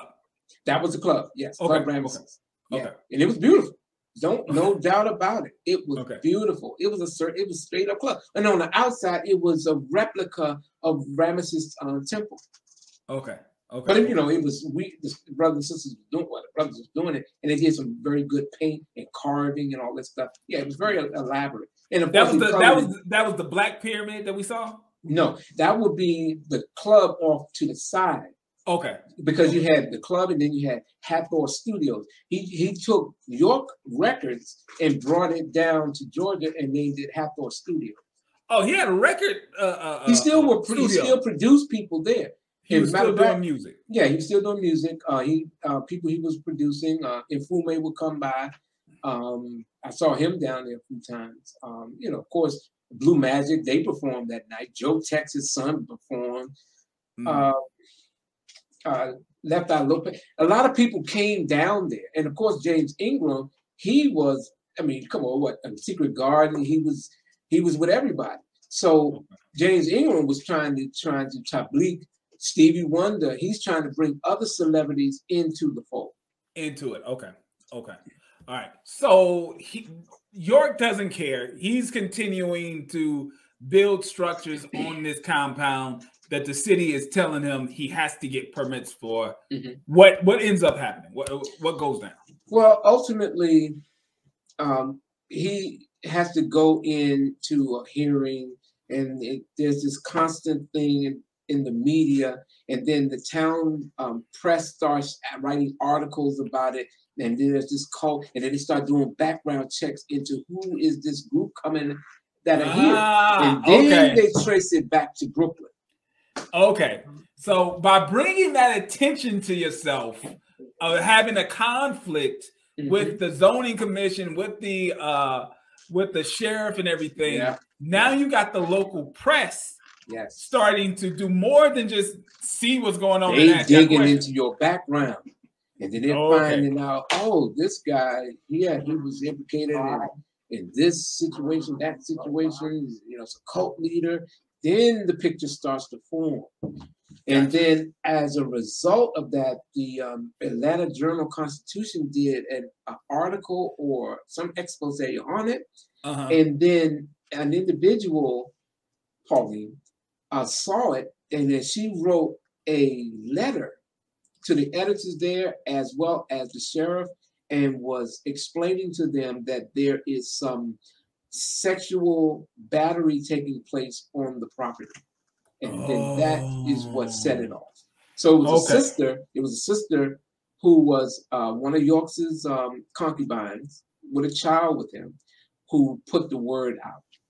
All right. So because I'm assuming they saw that there was interest in getting to the truth of what was going on. They saw that the article that they saw, and they wrote a letter to the editor, because now they see maybe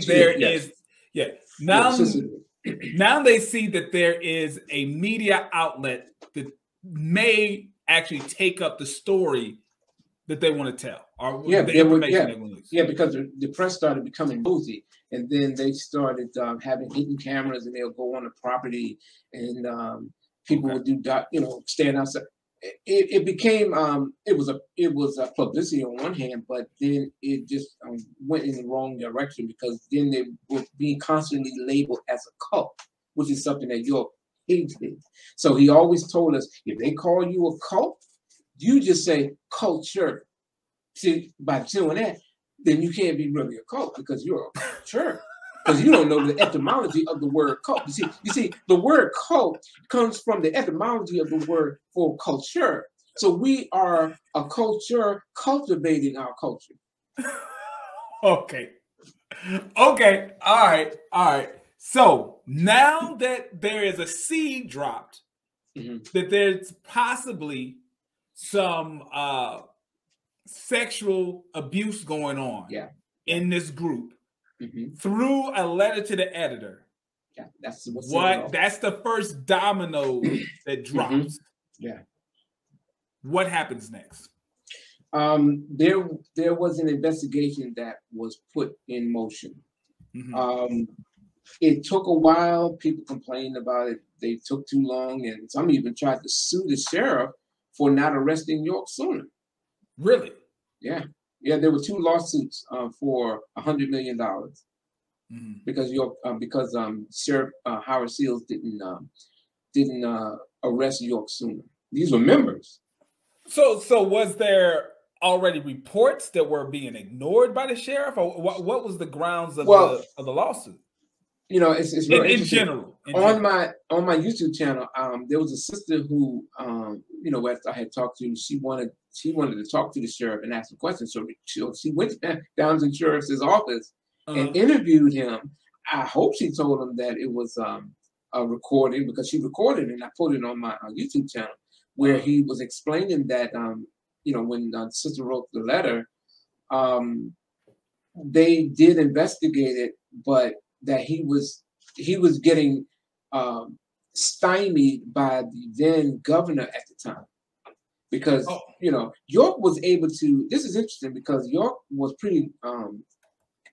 They dealt with him with light gloves, because like in the 70s, he kind of got through, because it was at a time when they're coming out of the 60s and the whole COINTEL thing, and you know, black owned. They didn't want to come off and going after him in his organization because they're harassing another black organization. Right. He was already trying to portray himself as the victim of a overpowerful government that was trying to squash this really good black movement. And we're in this hick town, you know, the rednecks, everybody in town is the Klansmen, and the sheriff, they got it in. But York, he did it to himself because he started bringing that unnecessary attention on himself. And then they started doing background, they started doing research into the organization, get Malachi Phillips' book, and then with the sister writing the letter, that's when an investigation that took a while, that eventually other people started leaking out, because people who would come down for Savior's Day, some people would leave. There was one young lady, Ginger Chang, who was a Korean girl who was living there. She did the books, the Blue Revelation book. She did the Ellen Geo. She did the book L's Holy Torah. She was responsible for those publications. And of course, being in the office, the office workers didn't get paid for this stuff. And most of them were underage girls who were ultimately his victims. But Ginger Tang, she wanted to get out of there. And she left because, you know, she had got word that York had molested her son.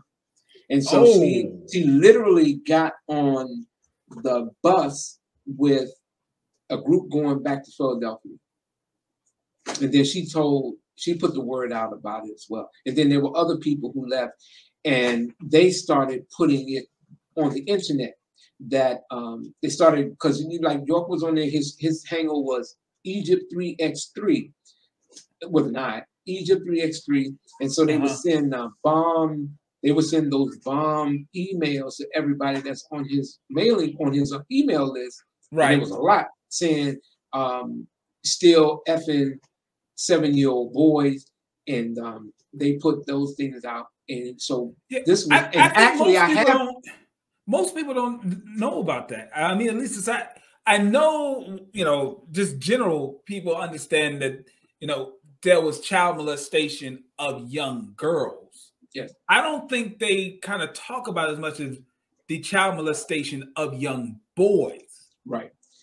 Most people don't really bring that part up, but that was part of the case, and that was part of the indictment and trial. And those male victims did testify against York. Yeah. Okay.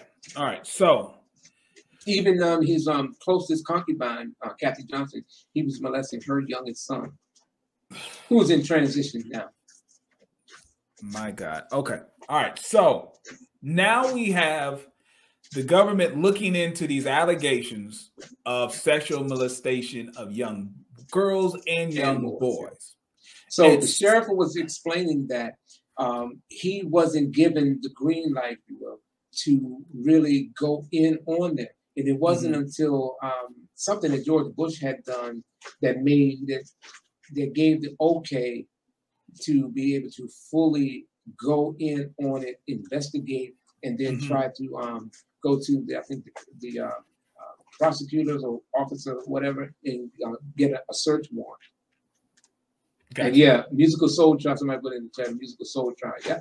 Amon, Tarners, Saz, all that stuff. You're right. Yeah. I'm just looking at the chat. And I think one thing that people need to think about too is the time frame of what happened in Waco, Texas, when the FBI and the government was storming another cult. And this is a white cult. Ruby Ridge, all the backlash and the bad PR that the government got from rushing in to those cults. Yes, ATF. Yep. Now you got another situation where they're probably thinking, well, we got to make sure we handle this correct, because the last time we did something like this, people died and it looked bad on us and there was a fire and everything. So it's, you know, I can kind of understand why the government would be like, if we're going to do this, we got to do this right. And you know what's interesting about that? One of York's son, one of his oldest sons, Jacob York, had went to the FBI and basically pleaded with them not to allow this to turn into another Waco. Okay. You know, and that was very strategic on his part, because eventually the FBI had set up surveillance directly across the street from the property in Tamaray. So directly across, they had surveillance there in someone's home, and they were monitoring York's comings and goings for about 2 weeks. Okay. And that was how they were able to, once he had left the property and was in Milledgeville, I think it was, that was when they got him in the parking lot. Okay, and I can imagine that most of the security would travel with him, right? Like if he's out and about, he's got security with him. Now, York, he had his girls with him. The security, the guys who had pistols or guns, they were at the pylon. They were at the entrance of Tamaray. They were dressed like rangers, you know, with the big wide brim, you know, looking like Dudley Do-Right. Okay, yeah. I got you now.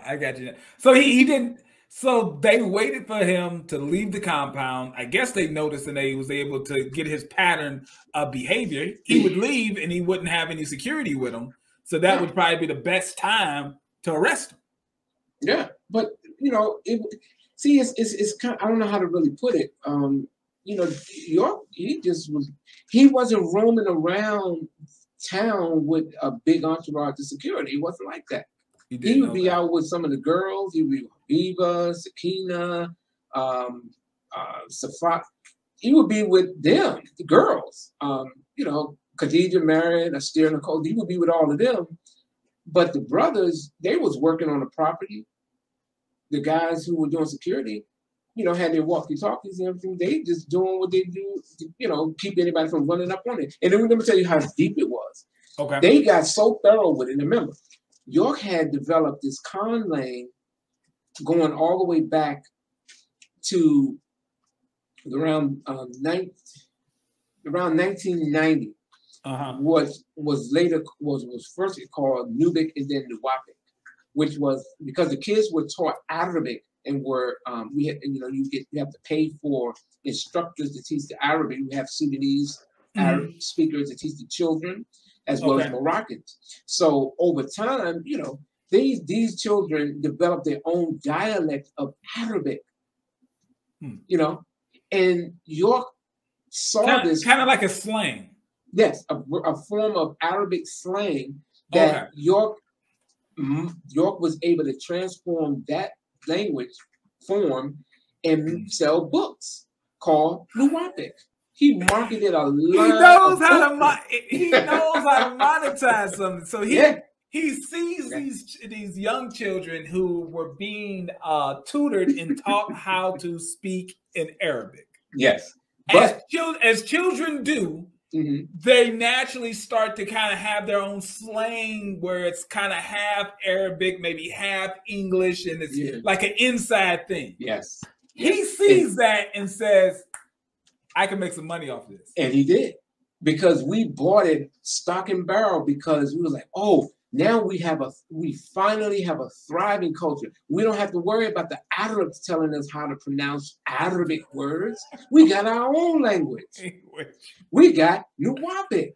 And only we can speak it. Now he marketed and then he started jazzing it up and saying, well, Nuwaupian, this is the language that the Anunnaki spoke to the Sumerians.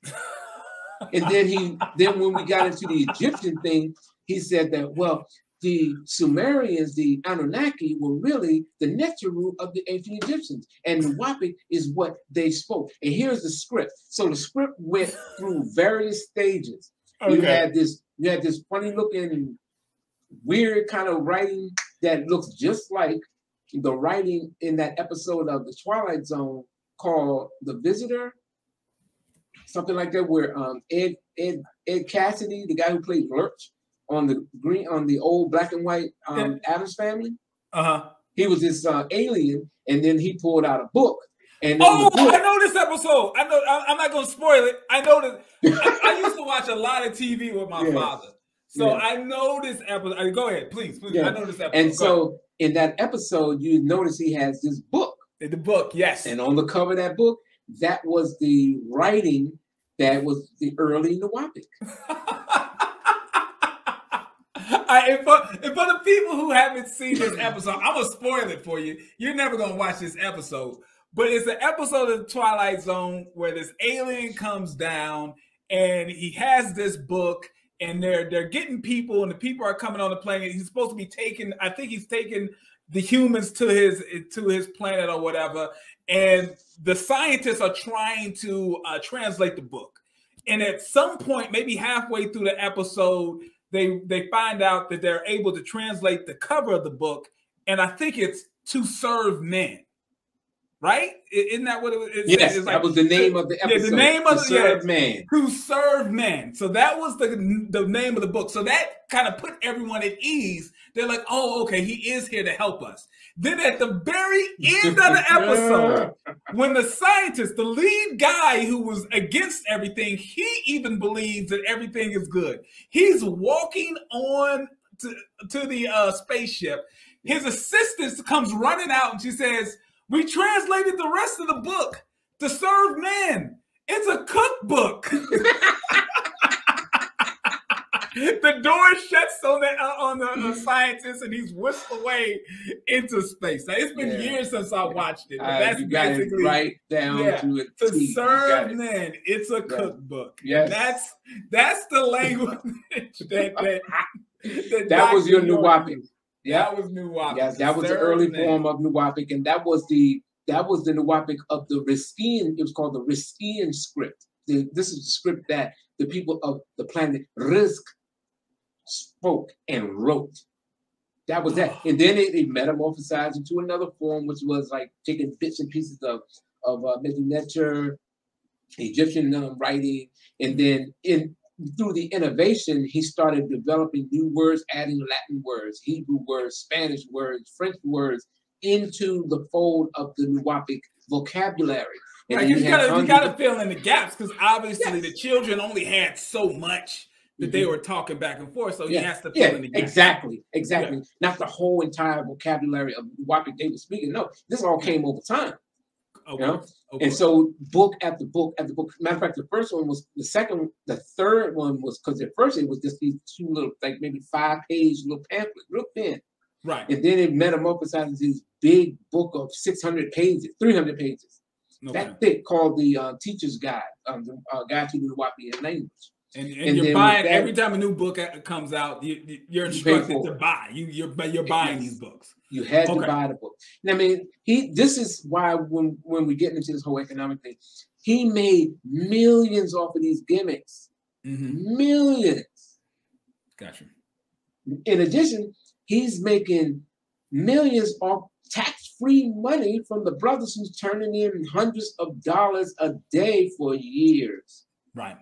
Right, because it's a tax-free organization. It's a religious-based organization. Yeah. And here's the deal, people. When it comes to churches and stuff like that, the organization itself is not taxable. So any money that this organization makes, it's not going to be taxable. But if you pay the individual, be it the priest, the pope, the master teacher, whoever, if you are literally paying them money, then they're supposed to report it as taxable income. But if you have the organization basically buy all your stuff for you, then you don't have to report it. So it seems as if he just was basically having the organization buy all the things that he wanted for himself. So he didn't really have to claim any of this income for himself. But my question is, did he have properties that was actually in his own name and not in the name of the organization? Yes, that was the property at 404 Shadydale Road. Okay. Because if he had property in his own name, then that is absolutely taxable to himself. In fact, I have the copy of the signing of it where he signs his name. This is because he had it. So much to go into. Dwight York, when he signed this the deal to purchase those 100. What did it say? 40 acres? Yeah, 76 acres. When he in Georgia, this is the land in Georgia. This is the property in Georgia, and he signed it Dwight York. That was the name that everybody said his name is not Dwight York, but that was what that he said because he grew up with that name. And plus, this is a legal document that he's writing, so he's going to do that right. But at the same and at the same time, he had his name changed twice. Okay, he had his name changed because he got arrested for falsifying government documents, which was a passport, because he wanted to have the name Mahdi on his birth certificate or passport so that he can combat Bilal Phillips saying that he's not of the Mahdi family. So he got arrested for that, and he went. He had to do spend weekends in jail, and he didn't have to serve any time. By him having his name changed, it went from Dwight York to Isa Abdullah Muhammad, and then from there he got his name changed to Malachi York. Okay, so the first name Malachi, it went from Isa al Mahdi, because that's what he had to in the latter part. Then 2 years later, he had his name officially changed, and I have all this stuff documented on my website. Or you got to just go to what was your teacher's real name. And this is Nuwaupianism.com. Okay. And what we did, we have the actual documents from the name from the courts. Where his name is changed, where he signs it, your name goes from Dwight York to Isa El Hadi El Mahdi. Right. And then when he got his name changed to Malachi York. But when he made that purchase, it was still under the name Dwight York. I wonder why he did that. Well, it wasn't supposed to get out in the public. Oh, you mean change his name? Right, yeah. I mean, I'm just saying, because if the last time he legally changed his name, it wasn't Dwight York, why would he sign the document for the land in Dwight? I thought he changed his name legally to two different things since then. Okay, so the name Malachi had not, that part of the name wasn't official until about 2 months later. Oh, okay. I got you. Okay. So he had to sign it at the name that was still his legal name. That was still his legal name at that time. Okay, right. I got you. Because he would have Dwight York, also known as Isa El Hadi El Mahdi. Okay. All right. I want to give the people. The witness was Kathy Johnson, and of course, I forget the name of the person that he purchased the land from. Okay. But all of this is documented. It's all documented on your website, NUWAUPIanism.com. Moderators, if you could please put his info. I'm going to have all his info. If you're watching this on the replay, it's all going to be in the description of this video. Now, what I would love for us to do, if we can go over the trial and then give the audience an opportunity to ask you some questions, that would be great. So let's see if we can get through the trial, which is, from what I believe I read, it is the largest child abuse trial or case in U.S. history, isn't it? I don't know about U.S. history, but I know that it was the largest sex abuse case at that time. At that time. And definitely in the state of Georgia. Wow. Okay. Yeah. All right. So York is arrested. He left the compound. The feds were observing him, noticed that when he leaves and he goes about town, he's not with a large entourage of security. He's normally just with a few girls. So they arrest him. And at this time, it was he and Kathy. Okay. So they arrest him. What is going on in the community when y'all find out York is arrested? Well, I was in Baltimore, and, we got a phone call, said, turn on the CNN. And name a girl, we was like, oh, no. And the CNN was running it every, headline news, and they were showing them raiding the land. And I mean, it was just, we were in a state of disbelief. Couldn't believe it. I could not believe it, because I was like, oh, man. But I thought the book, Man of Miracles, he said that when the police came to get him once before in the book, that he dematerialized and appeared across the street. So he's already on record saying that there was a previous time when the authorities attempted to apprehend him. Yeah. He was able to use his powers Mhm. to dematerialize and Yes, appear across the street. across the street, so he could not be captured. Right. I have this documented on the NUWAUPIAnism.com website. It's called was Malachi York a man of miracles or a master of manipulation, something like that. So there was a book called The Man of Miracles in This Day and Time. And in that book, it is a series of tutorials about members who witnessed eyewitness accounts of the master teacher doing miraculous things, raising the dead, being able to manifest the sacred ash, being able to increase in size from his normal height of about 5'7" to 6 to 7 feet tall. So one of his claims of powers is that he could change his height from around 5'7" to 6 foot tall. 6 to 7 feet tall. And to this day, 6 to 7 feet tall. Yes. Okay. People to this day, members are still pushing that nonsense. Saying, I saw the master teacher. I saw him. He was one size, he was this type, and then he went back, and now he was at 7 feet tall. I don't care what y'all say. I saw it. See, here's my issue. What would be the practical application of a power like that? If I was in a comic book, they would say that's one of the lamest powers you can have. You can only grow from 5'7" to 6 feet, or 5'7" to 7 foot. That's not like you're Ant-Man. It's not like you're like what's the practical application of that power? You know what that is? I wish that we'd have thought like that. Because you say that's the best you can do. Right? It's like that. I mean, the only difference you can do is like, okay, I'm 5'7" and now I'm 7 foot tall, so I can dunk. Like, other than that, having the ability to dunk a basketball, I don't see what type of advantage that would give you. That joy was hilarious. Look, now these are members. This is in York's book, right? As Ansars, and the cover you see I wish you on my screen. You see him with the sacred ash, and he wants, by way of the book, he wants us to believe this stuff.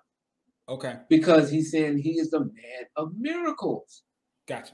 It's true because we got witnesses. And then here's what funny. When he was in Jones County Jail before the trial, he was sending letters around talking about how certain of his childhood extraterrestrial visitors had visited him at the Jones County Jail. And they assured him that he's cured of his hereditary angioedema, and also not to worry about the trial, and that he levitated out of his cell, and that the ship was on the outside of the jail, and this is all on video, and even prisoners saw this.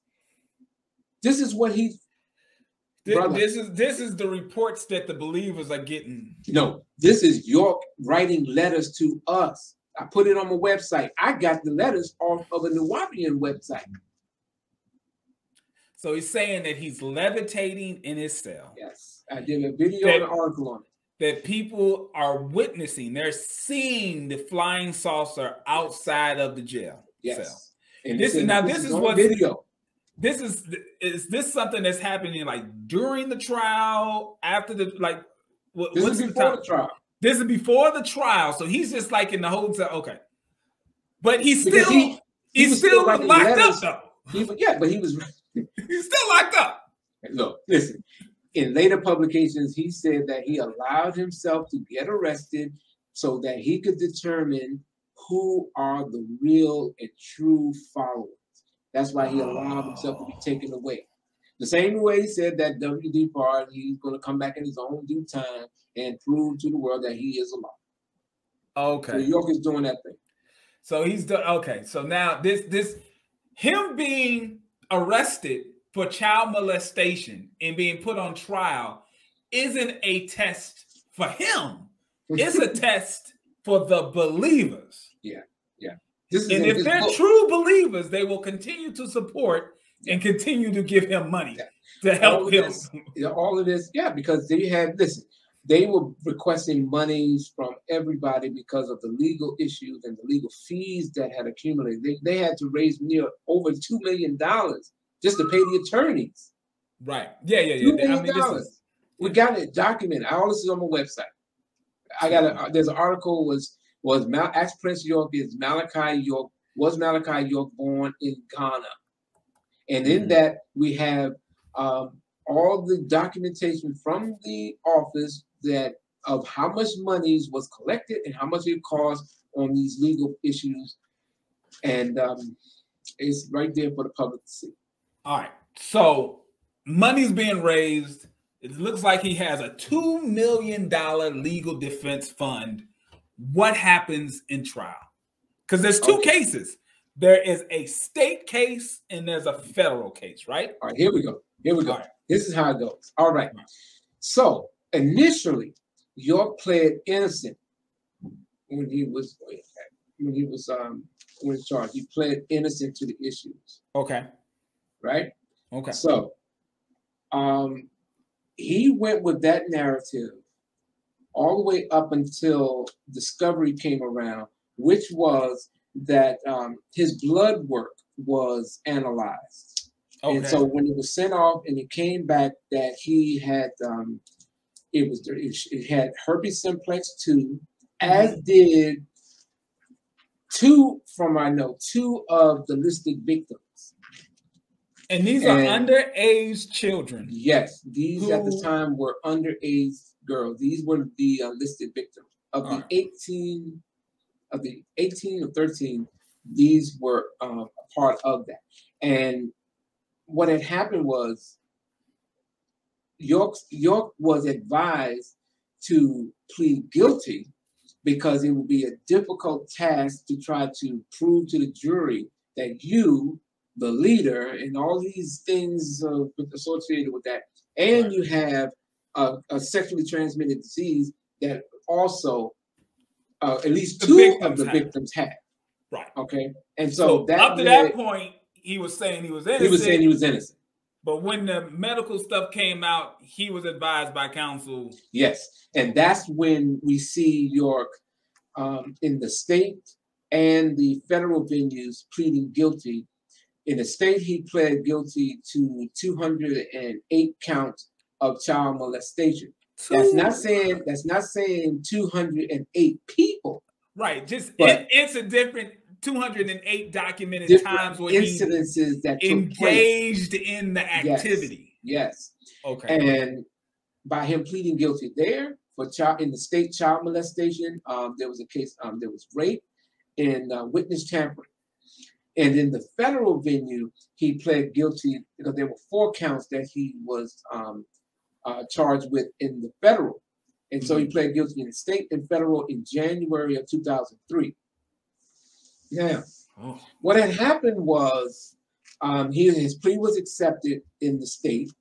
Right. All right. Now the narrative now with the cult is that, well, he was before he was drugged, he was coerced, he was tortured and all this other stuff. That's why he pled guilty. So that's what he said, and that's what they run with to try to give York some kind of wiggle room. So what had happened was, in the federal case, the sentencing guidelines, they have to go through the sentencing guidelines to determine the time. The judge at the time felt that 15 years was too lenient for such a wide range of crimes, and that he wanted a minimum of 20 years.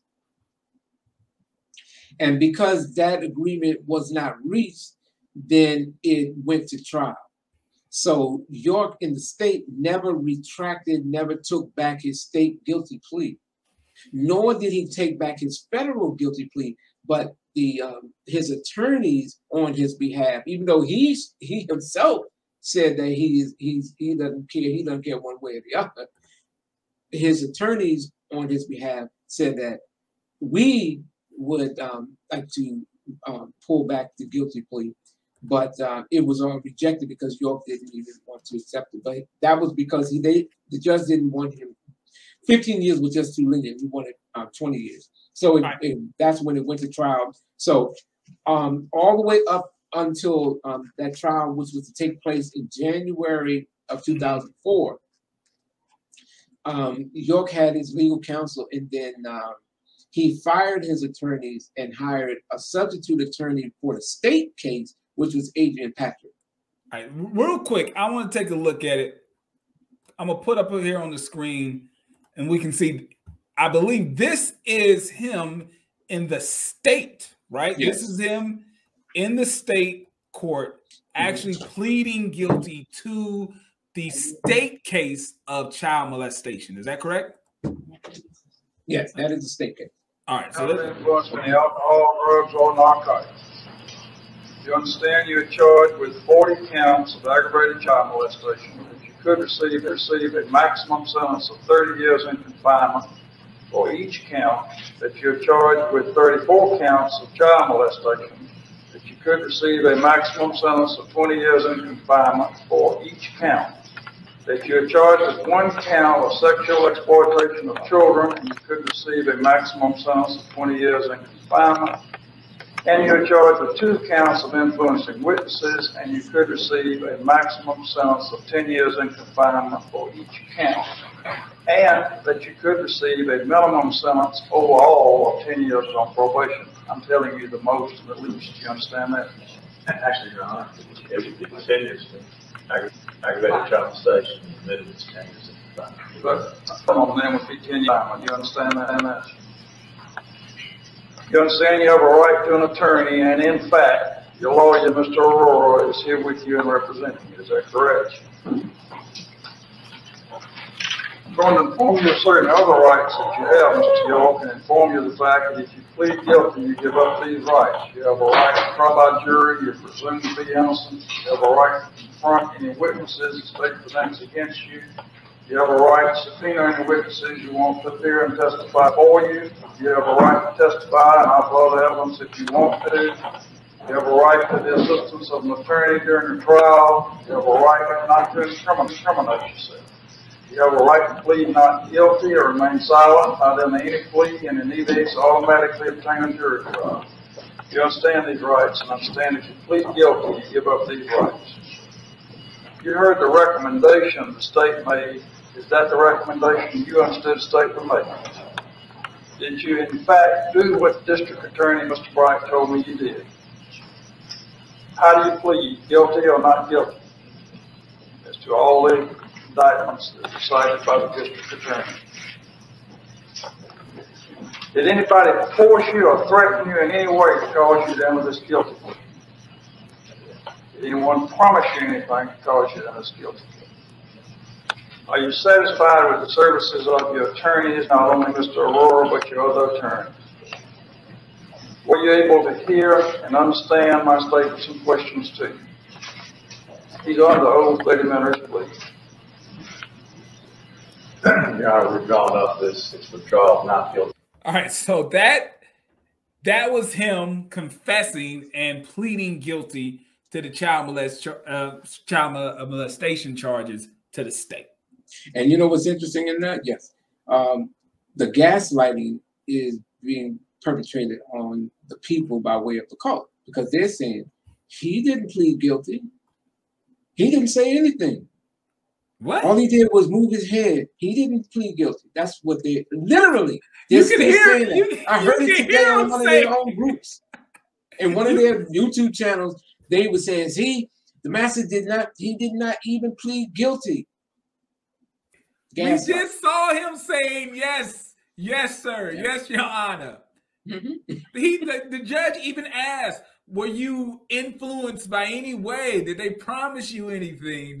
Are you doing it on your own will? He even asked, are you satisfied with your attorneys and the job that your attorneys are doing? Right. He didn't just shake his head. He also had to say it out loud. Yes. He said it to where the judge and those right in that immediate area could hear. Yeah. Because they won't allow you just to shake your head. You have to say it out loud. It has to be a part of the record. There is a court reporter that has to hear it. You can't just say, You have to say yes. Yes, that's right. That's how courts work. And here's the thing: at the trial, that didn't they didn't say that. Well, I didn't plead guilty. That wasn't brought up. Adrian Patrick didn't bring that up. Manny Aurora didn't say that. So the liars are the Nuwaupian cult, because you can see what took place, but they're saying don't believe your lying eyes. Okay. And these people are still running around saying that he didn't molest anybody. As a matter of fact, it was his son who did all the molesting, and they just substituted the son for the father, as if the victims don't know who's who. Even though the victims were in court and they pointed at him, and then you look when I put the sealed transcripts out because the judge unsealed them. Right. People were able to read it because on another channel, CCTV, we were reading it.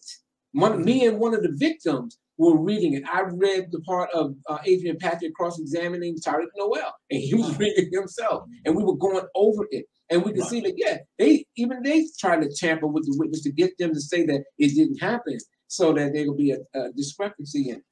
Right. Tried to get a mistrial, but it didn't happen. No, because they pointed out it was Dwight York who did this. And what is he wearing? The blue suit.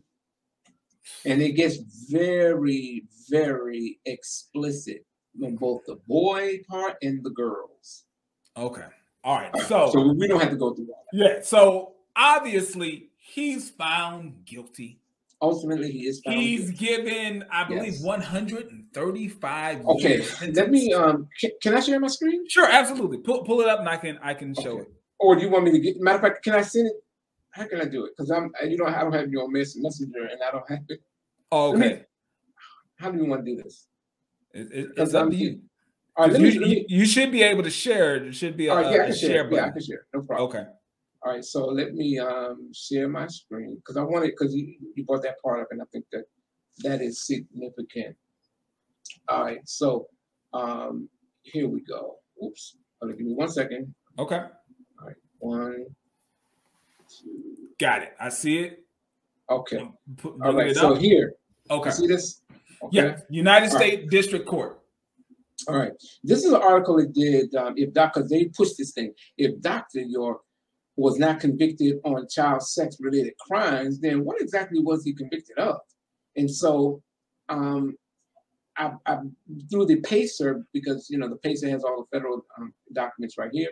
Right. So right here, this is the amended judgment in the criminal case. Okay, so here we have, he was tried on 13 and he was convicted on 11 of those 13.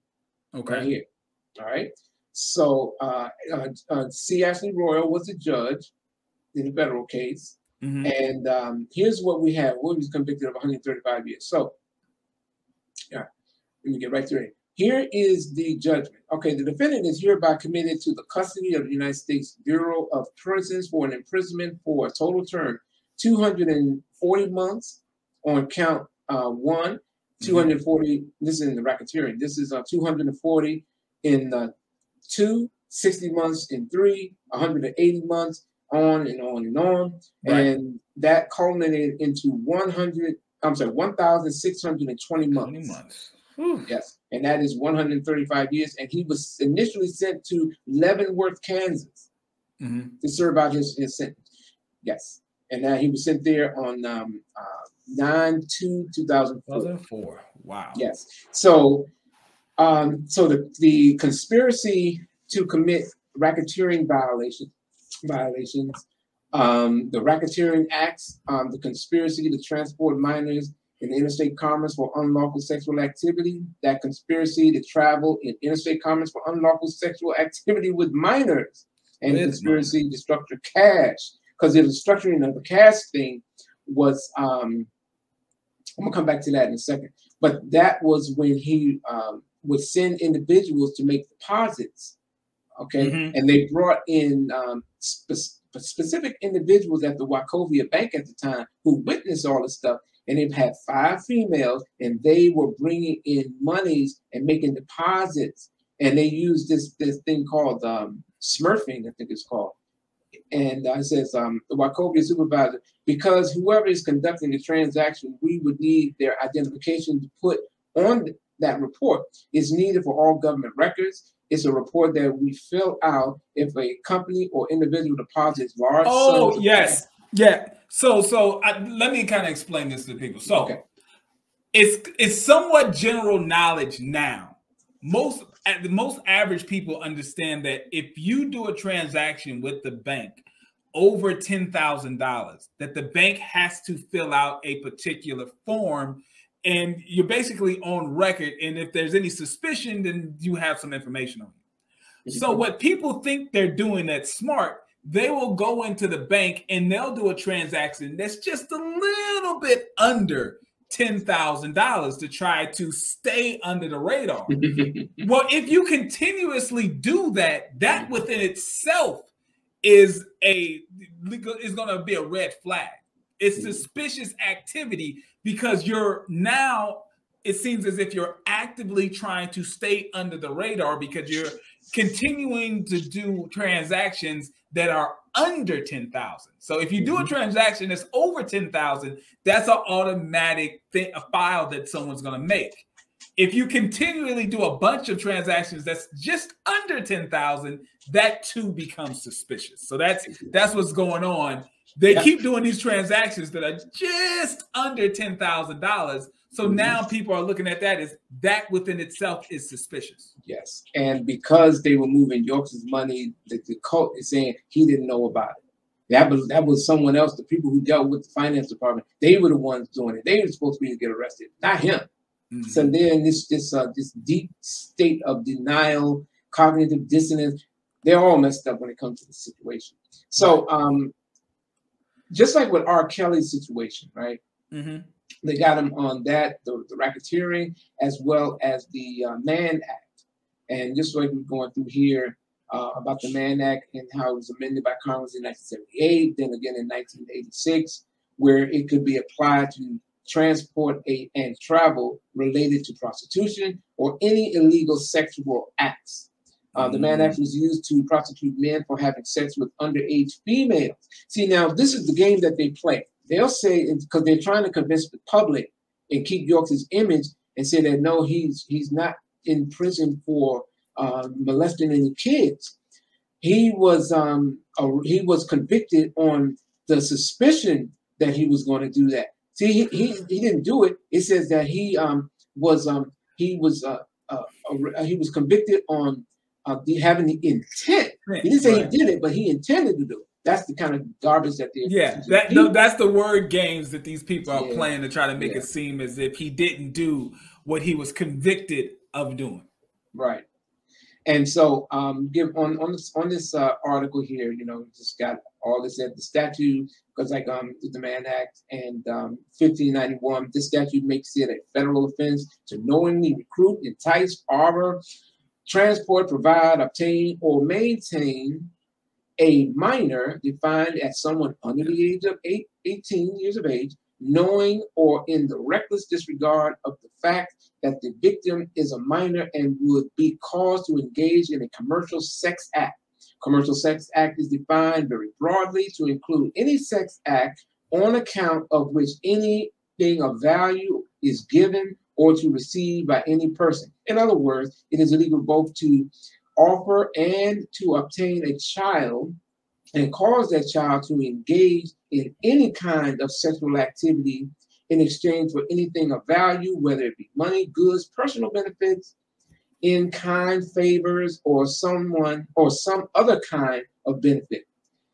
All of this was brought out, and this is what they got here on. Sex trafficking of children by force, fraud, or coercion, transportation generally, coercion, enticement, transportation of minors. So they got York based on the victim's testimony, one being Humphrey Washington, where she had indicated that on the trip, she was the one who had to write up the names of the individuals that are to be taken down to Georgia, and they were upstate because the sex with minors was taking place upstate, and it was a small group of girls known as the Bannats. And these girls were the listed victims who testified against York.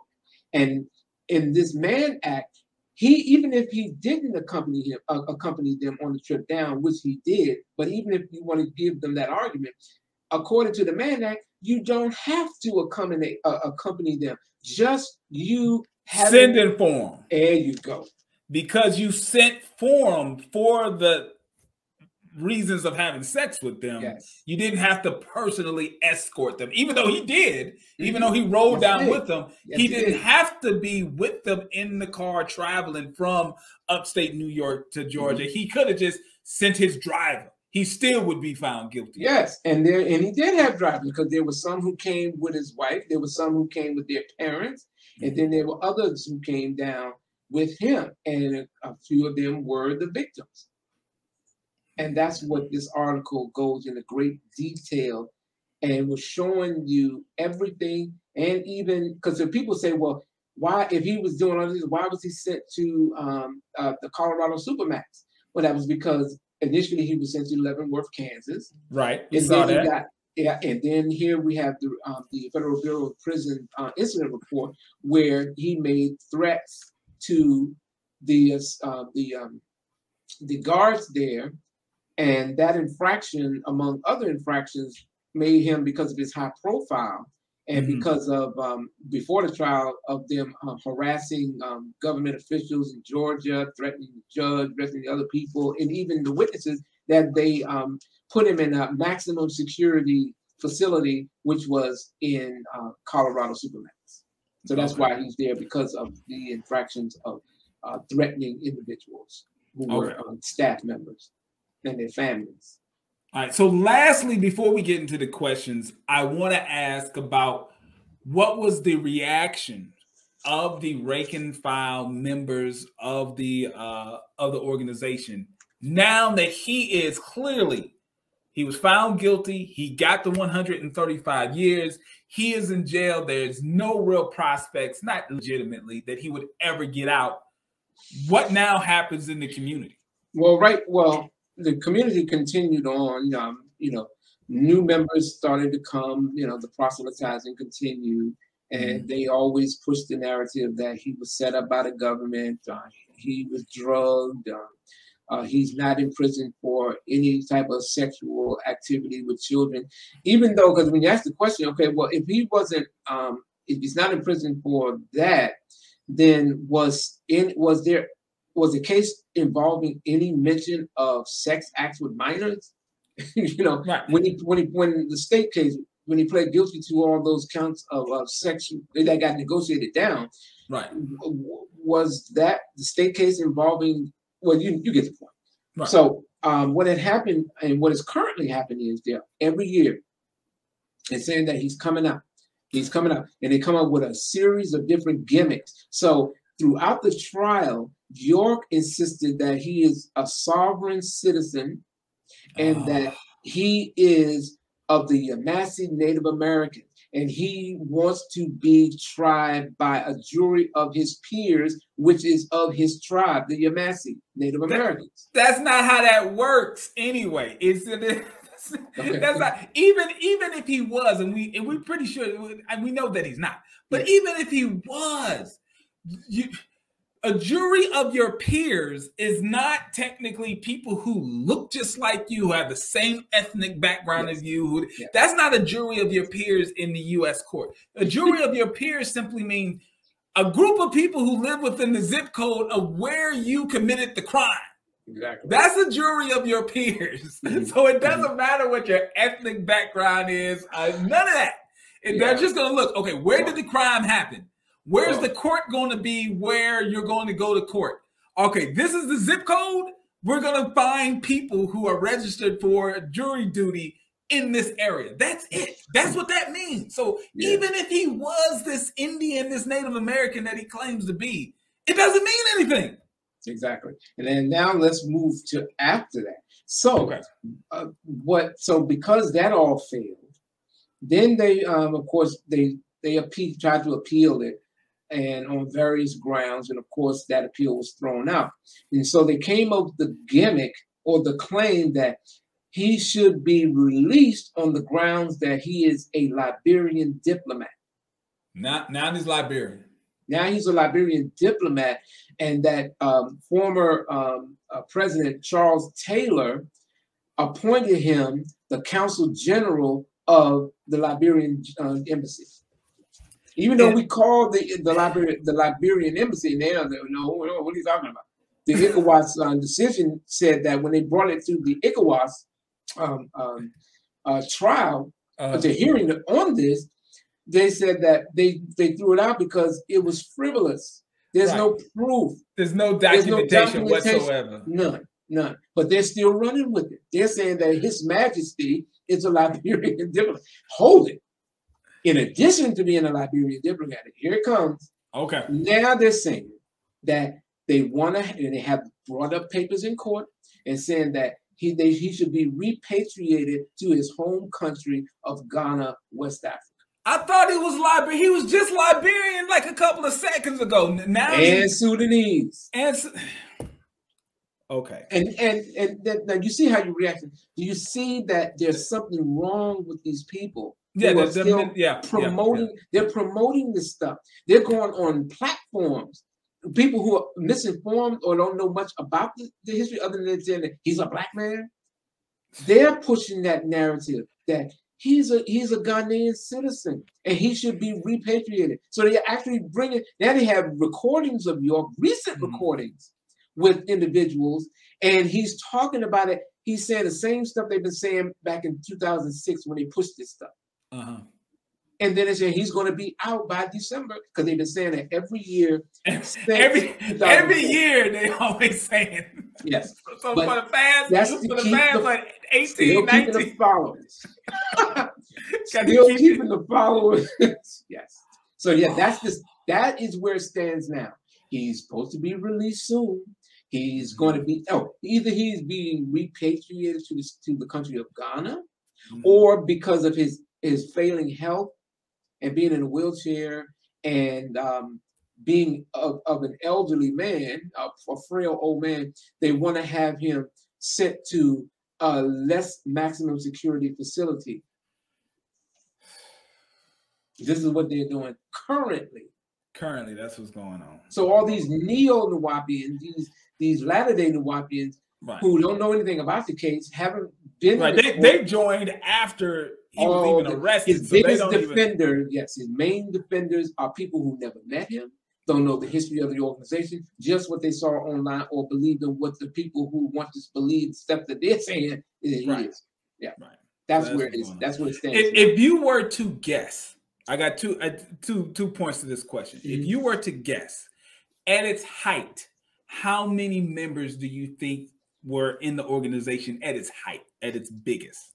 Okay, there's two parts to that. If you say how many people were in the organization, then that would mean those people who live within the walls of one of his communities. Now, I see what you're saying. Because there's difference between actual members and sympathizers. And your sympathizers are always going to have a greater reach than the core members. And those are the people you see in the chats that are, they'll try to rush a chat and try to dominate the chat.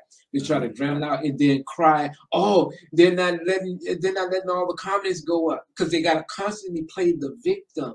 Gotcha. See, that's York's main MO. Always play the victim. We are victimized by everybody. They don't want us. They are making these things up. None of this is real. You see? Gotcha. That's the gimmick. So that's the trick. Now, as far as members are concerned, like I said, depending on, there was never an official tally on how many members were in a group, because sometimes people left just like that. Right, yeah. They come in, they see that they're living in different quarters from their girlfriend or their wife, and they're like, all right. Man, I seen people walk out. I remember people walking out right after prayer. They still support it, but they say they can't live like that. Right. I mean, you got a car, you can't even pay your car note because you got to turn all your money in. And a lot of people, I want to ride the bus. Right. Because you have to ride the bus or subway, and you carry incense and oils and books, and you got this white outfit and with some oil stains, and then people see you, and you trying everywhere you go, you're trying to make money, even when you walk into get back to the bait, you're trying to make as much money as you can, and then you turn it in, and it's still not the high man. Right, it still ain't enough. You might not be the low man on the totem pole, but you ain't got enough money to get to that green room. Yeah, and if you got, if a brother turned in $200. And he and his girl going around the corner, which is usually just in DC, it was a mattress, some incense, because it was on Florida Avenue, right next to the Howard Theater. Matter of fact, before the Howard Theater got renovated, it was a crack area. Oh.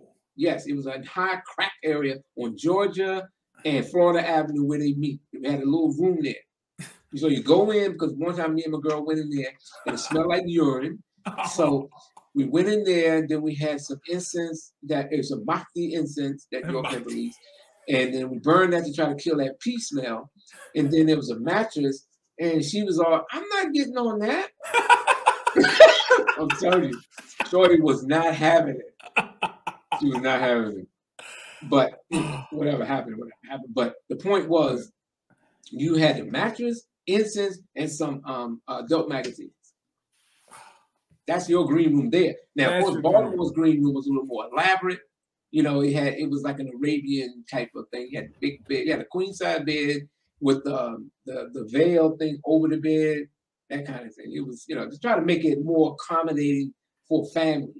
Because in Baltimore, we had it where you can have make time and you can walk down to the reservoir.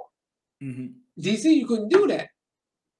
I mean, because on Florida Avenue, I mean, you had you know, people selling drugs right down the street, and you were always you're not gonna bring a girl around that stuff. So make time was very scarce unless you go into masjid. Mm-hmm. That was about the only place. You go into masjid, you sit off. She's calling. Okay. All right. Yeah. Okay. What I want to do is we got like maybe another 10, 15 minutes. I want to just open it up to a few questions. Are you available for a few questions? Yeah.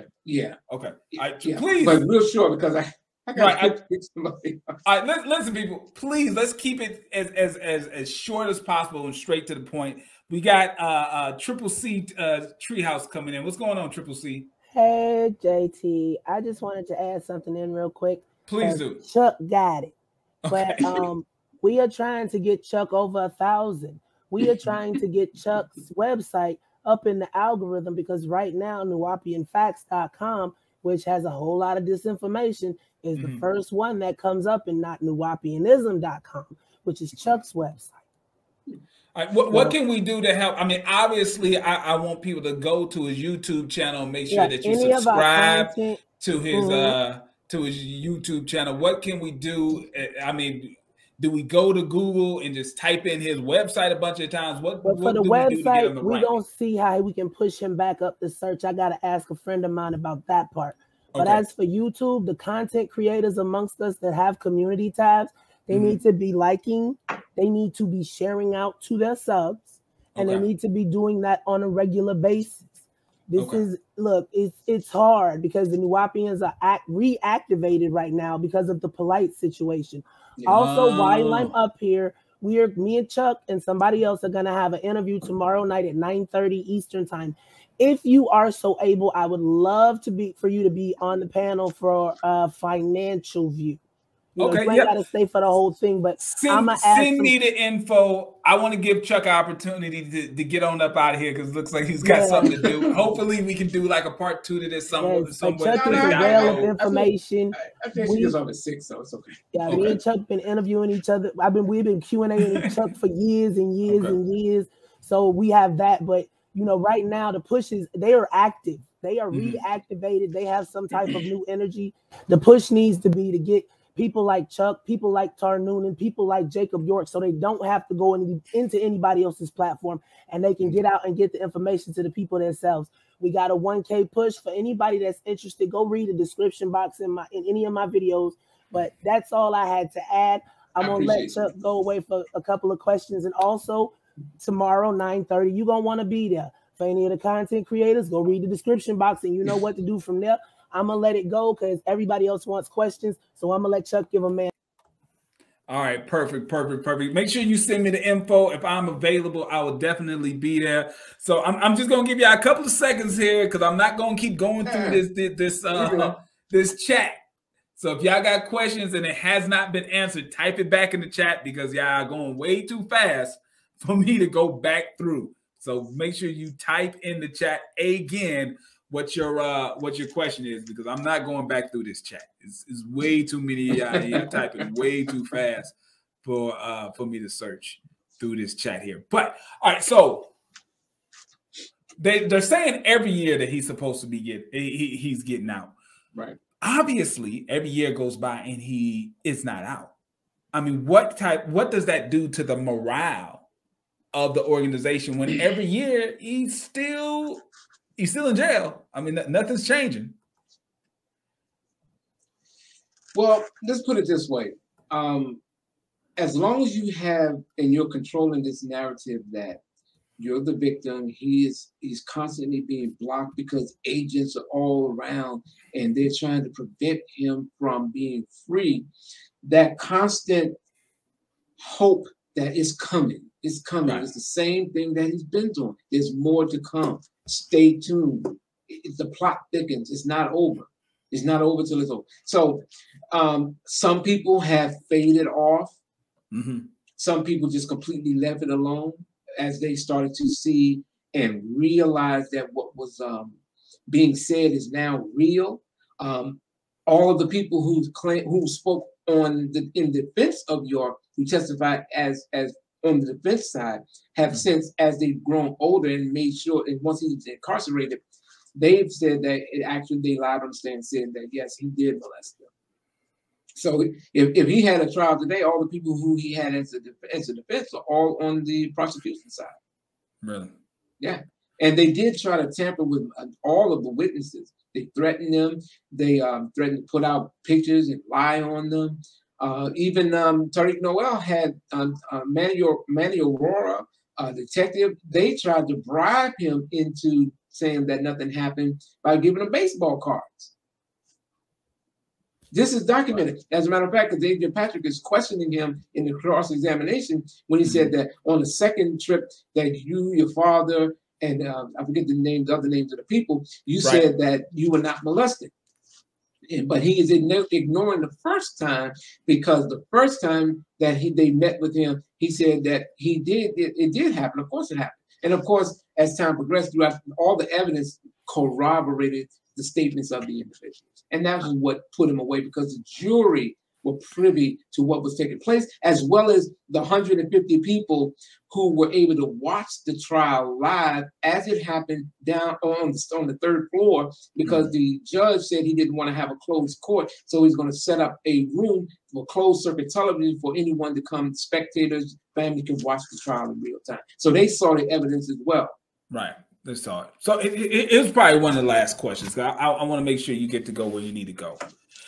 During the whole lifetime of this organization, even though through all the different schools it went through, at every stage, York was smart enough, if I can use that term, or at least conniving enough to know to link himself to certain popular personalities, celebrities, and whatnot. Yeah. You know, that he knew to do that. Yes. What was it like as far as when he was convicted and everything? Was there a great movement for these people who at one point aligned themselves with York and allowed them to really lend some of their celebrity when they would show up with him, and he would use it as PR stunts and whatnot, even foreign dignitaries, right? Was there a movement? Jackson, Al Sharpton, all. Yeah. Was there a movement for them to, distance themselves from him, or was they just like, they just kind of let it go and just hopefully no one would bring it up? They dropped him like a hot potato. Okay. Everybody abandoned ship. They want to have their name associated with it. Everybody flew. All of them. They all left. Nobody. James Ingram, I saw him on the Word channel.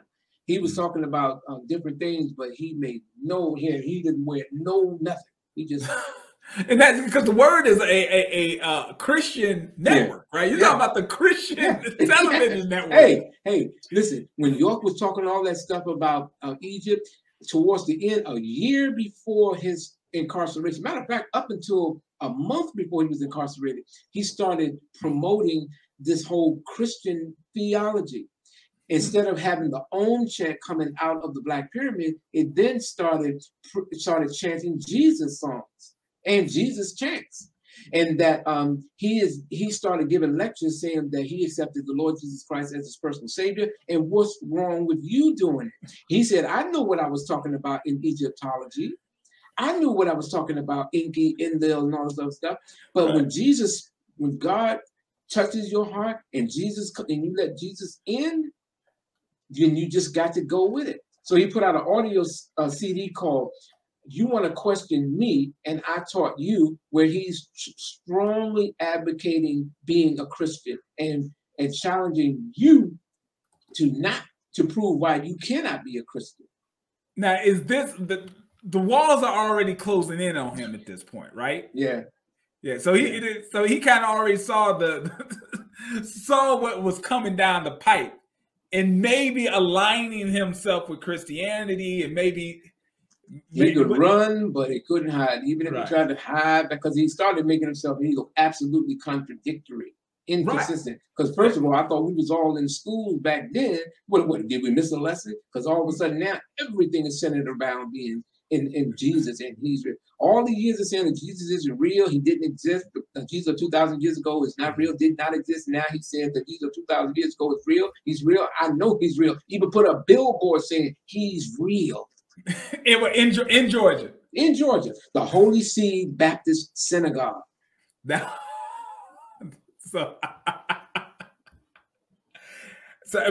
now the modern day or latter day Nuwaupians, did they identify with that, or did they turn a whole new page? They don't even talk about it. I have to keep reminding them when I put it out there, because it's like there's nothing consistent with your theology. Yeah. The guy said he was from another planet. Then he was born in Sudan. Then he's an Indian chief. And then he is a Liberian diplomat. And then he's a Hebrew, a Jewish rabbi. And then towards the end, he becomes a citizen of the country of Ghana. And he demands to be repatriated back to the country of Ghana where he's born. Well, and at every stage, there's money that's being collected. Every stage, even after arrested, at every stage there was another opportunity to cash in. Even up to today, they're still doing fundraising and stuff. Still doing it. So the cult hasn't died, and now that they're a little more active.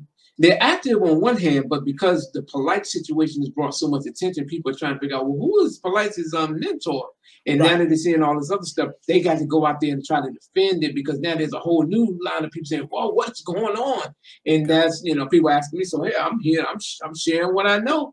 Gotcha. Yeah, because the documentation is well established, so there's no way you can't see. You can't miss it, right? If you're looking and trying to find this information, and you're trying to look into this organization, there's no way that you're going to miss all the documented proof of the scandals, the sexual abuse, the money, all of these different things, the hypocrisy, the contradictions in the doctrine. Even the people that tried to, because York tried to make his son the scapegoat, and even because we did a show with him a couple of days ago, and that the cult just lost their mind, because now he's the man who is persona non grata in the Nuwaupian cult is now defending himself and giving more information, along with the girl who the Nuwaupians used as her part of her video, saying that it was all a setup. Jacob went her down to South Beach and Kedar Massenberg's house, and then they set up this conspiracy to take down Pops. That girl, who is Leah York, she explained why they did it and why the organization told them to do it. Not that it was true, but they said that this is what you need to do to help your father. And how old was she when she made that tape trying to help? I don't know how old she was. I don't know how old she was, but she was, she looks like she's in her mid-teens. Okay. But now that she's, she went on record and she said, I want to make it clear. And she's trying to get that videotape all taken off the internet, as well as everybody that said it are now saying it's true what he did. And they were only following. The same thing go for Habiba. She did a video on behalf of the organization. They leaked it on the YouTube, and then they tried to get York a new trial. And come to find out, when the trial came, she said, "I stand by everything I said at the trial, irregardless of the fact that York had a child with her. The DNA proved it, that she was a minor when she was another girl." So they're using that and say, "Oh, there's some new information where there's a recantment." When that recantment got debunked the same year, in August of 2004, when she went in the hearing, and then she said, "I stand by everything that I said." And then she came in, even got me to put it out that she said that you people are nuts. He was a child molester. He did all this stuff, and I hope he dies in prison.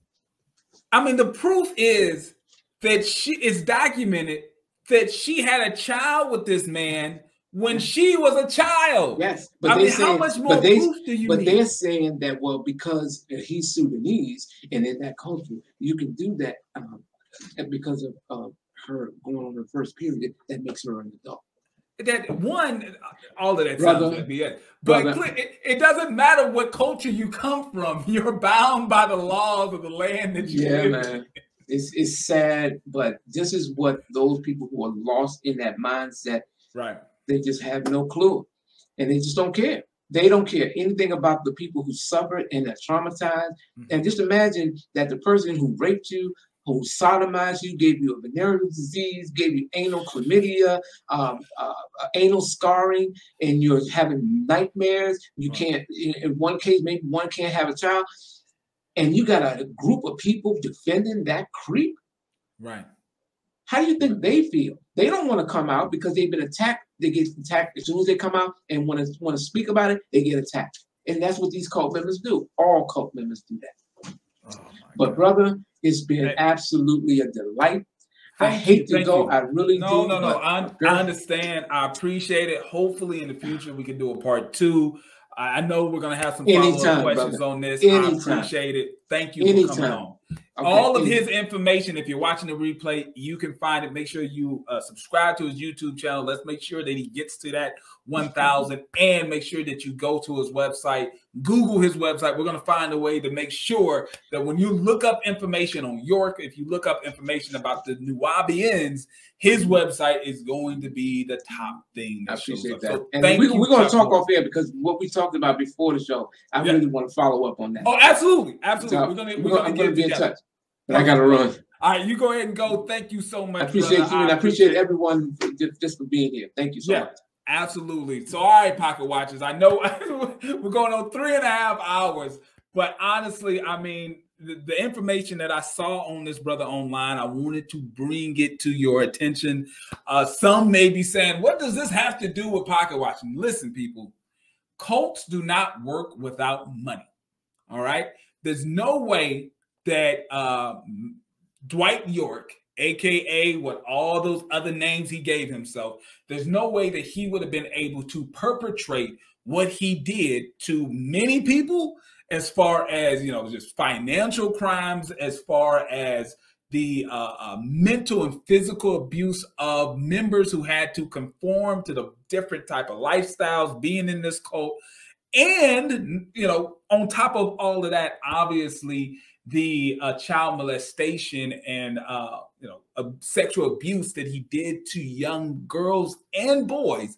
None of that would have been able to happen if it was not for the money that was involved in this cult. So these are the red flags that you have to see. And as a community, we have to point at it and make sure that we do everything that we can to keep things like this from happening. So I'm just going to say thank you. Make sure you hit the like button, hit the subscribe button, and thank you again for pocket watching with me. I will see you guys next time.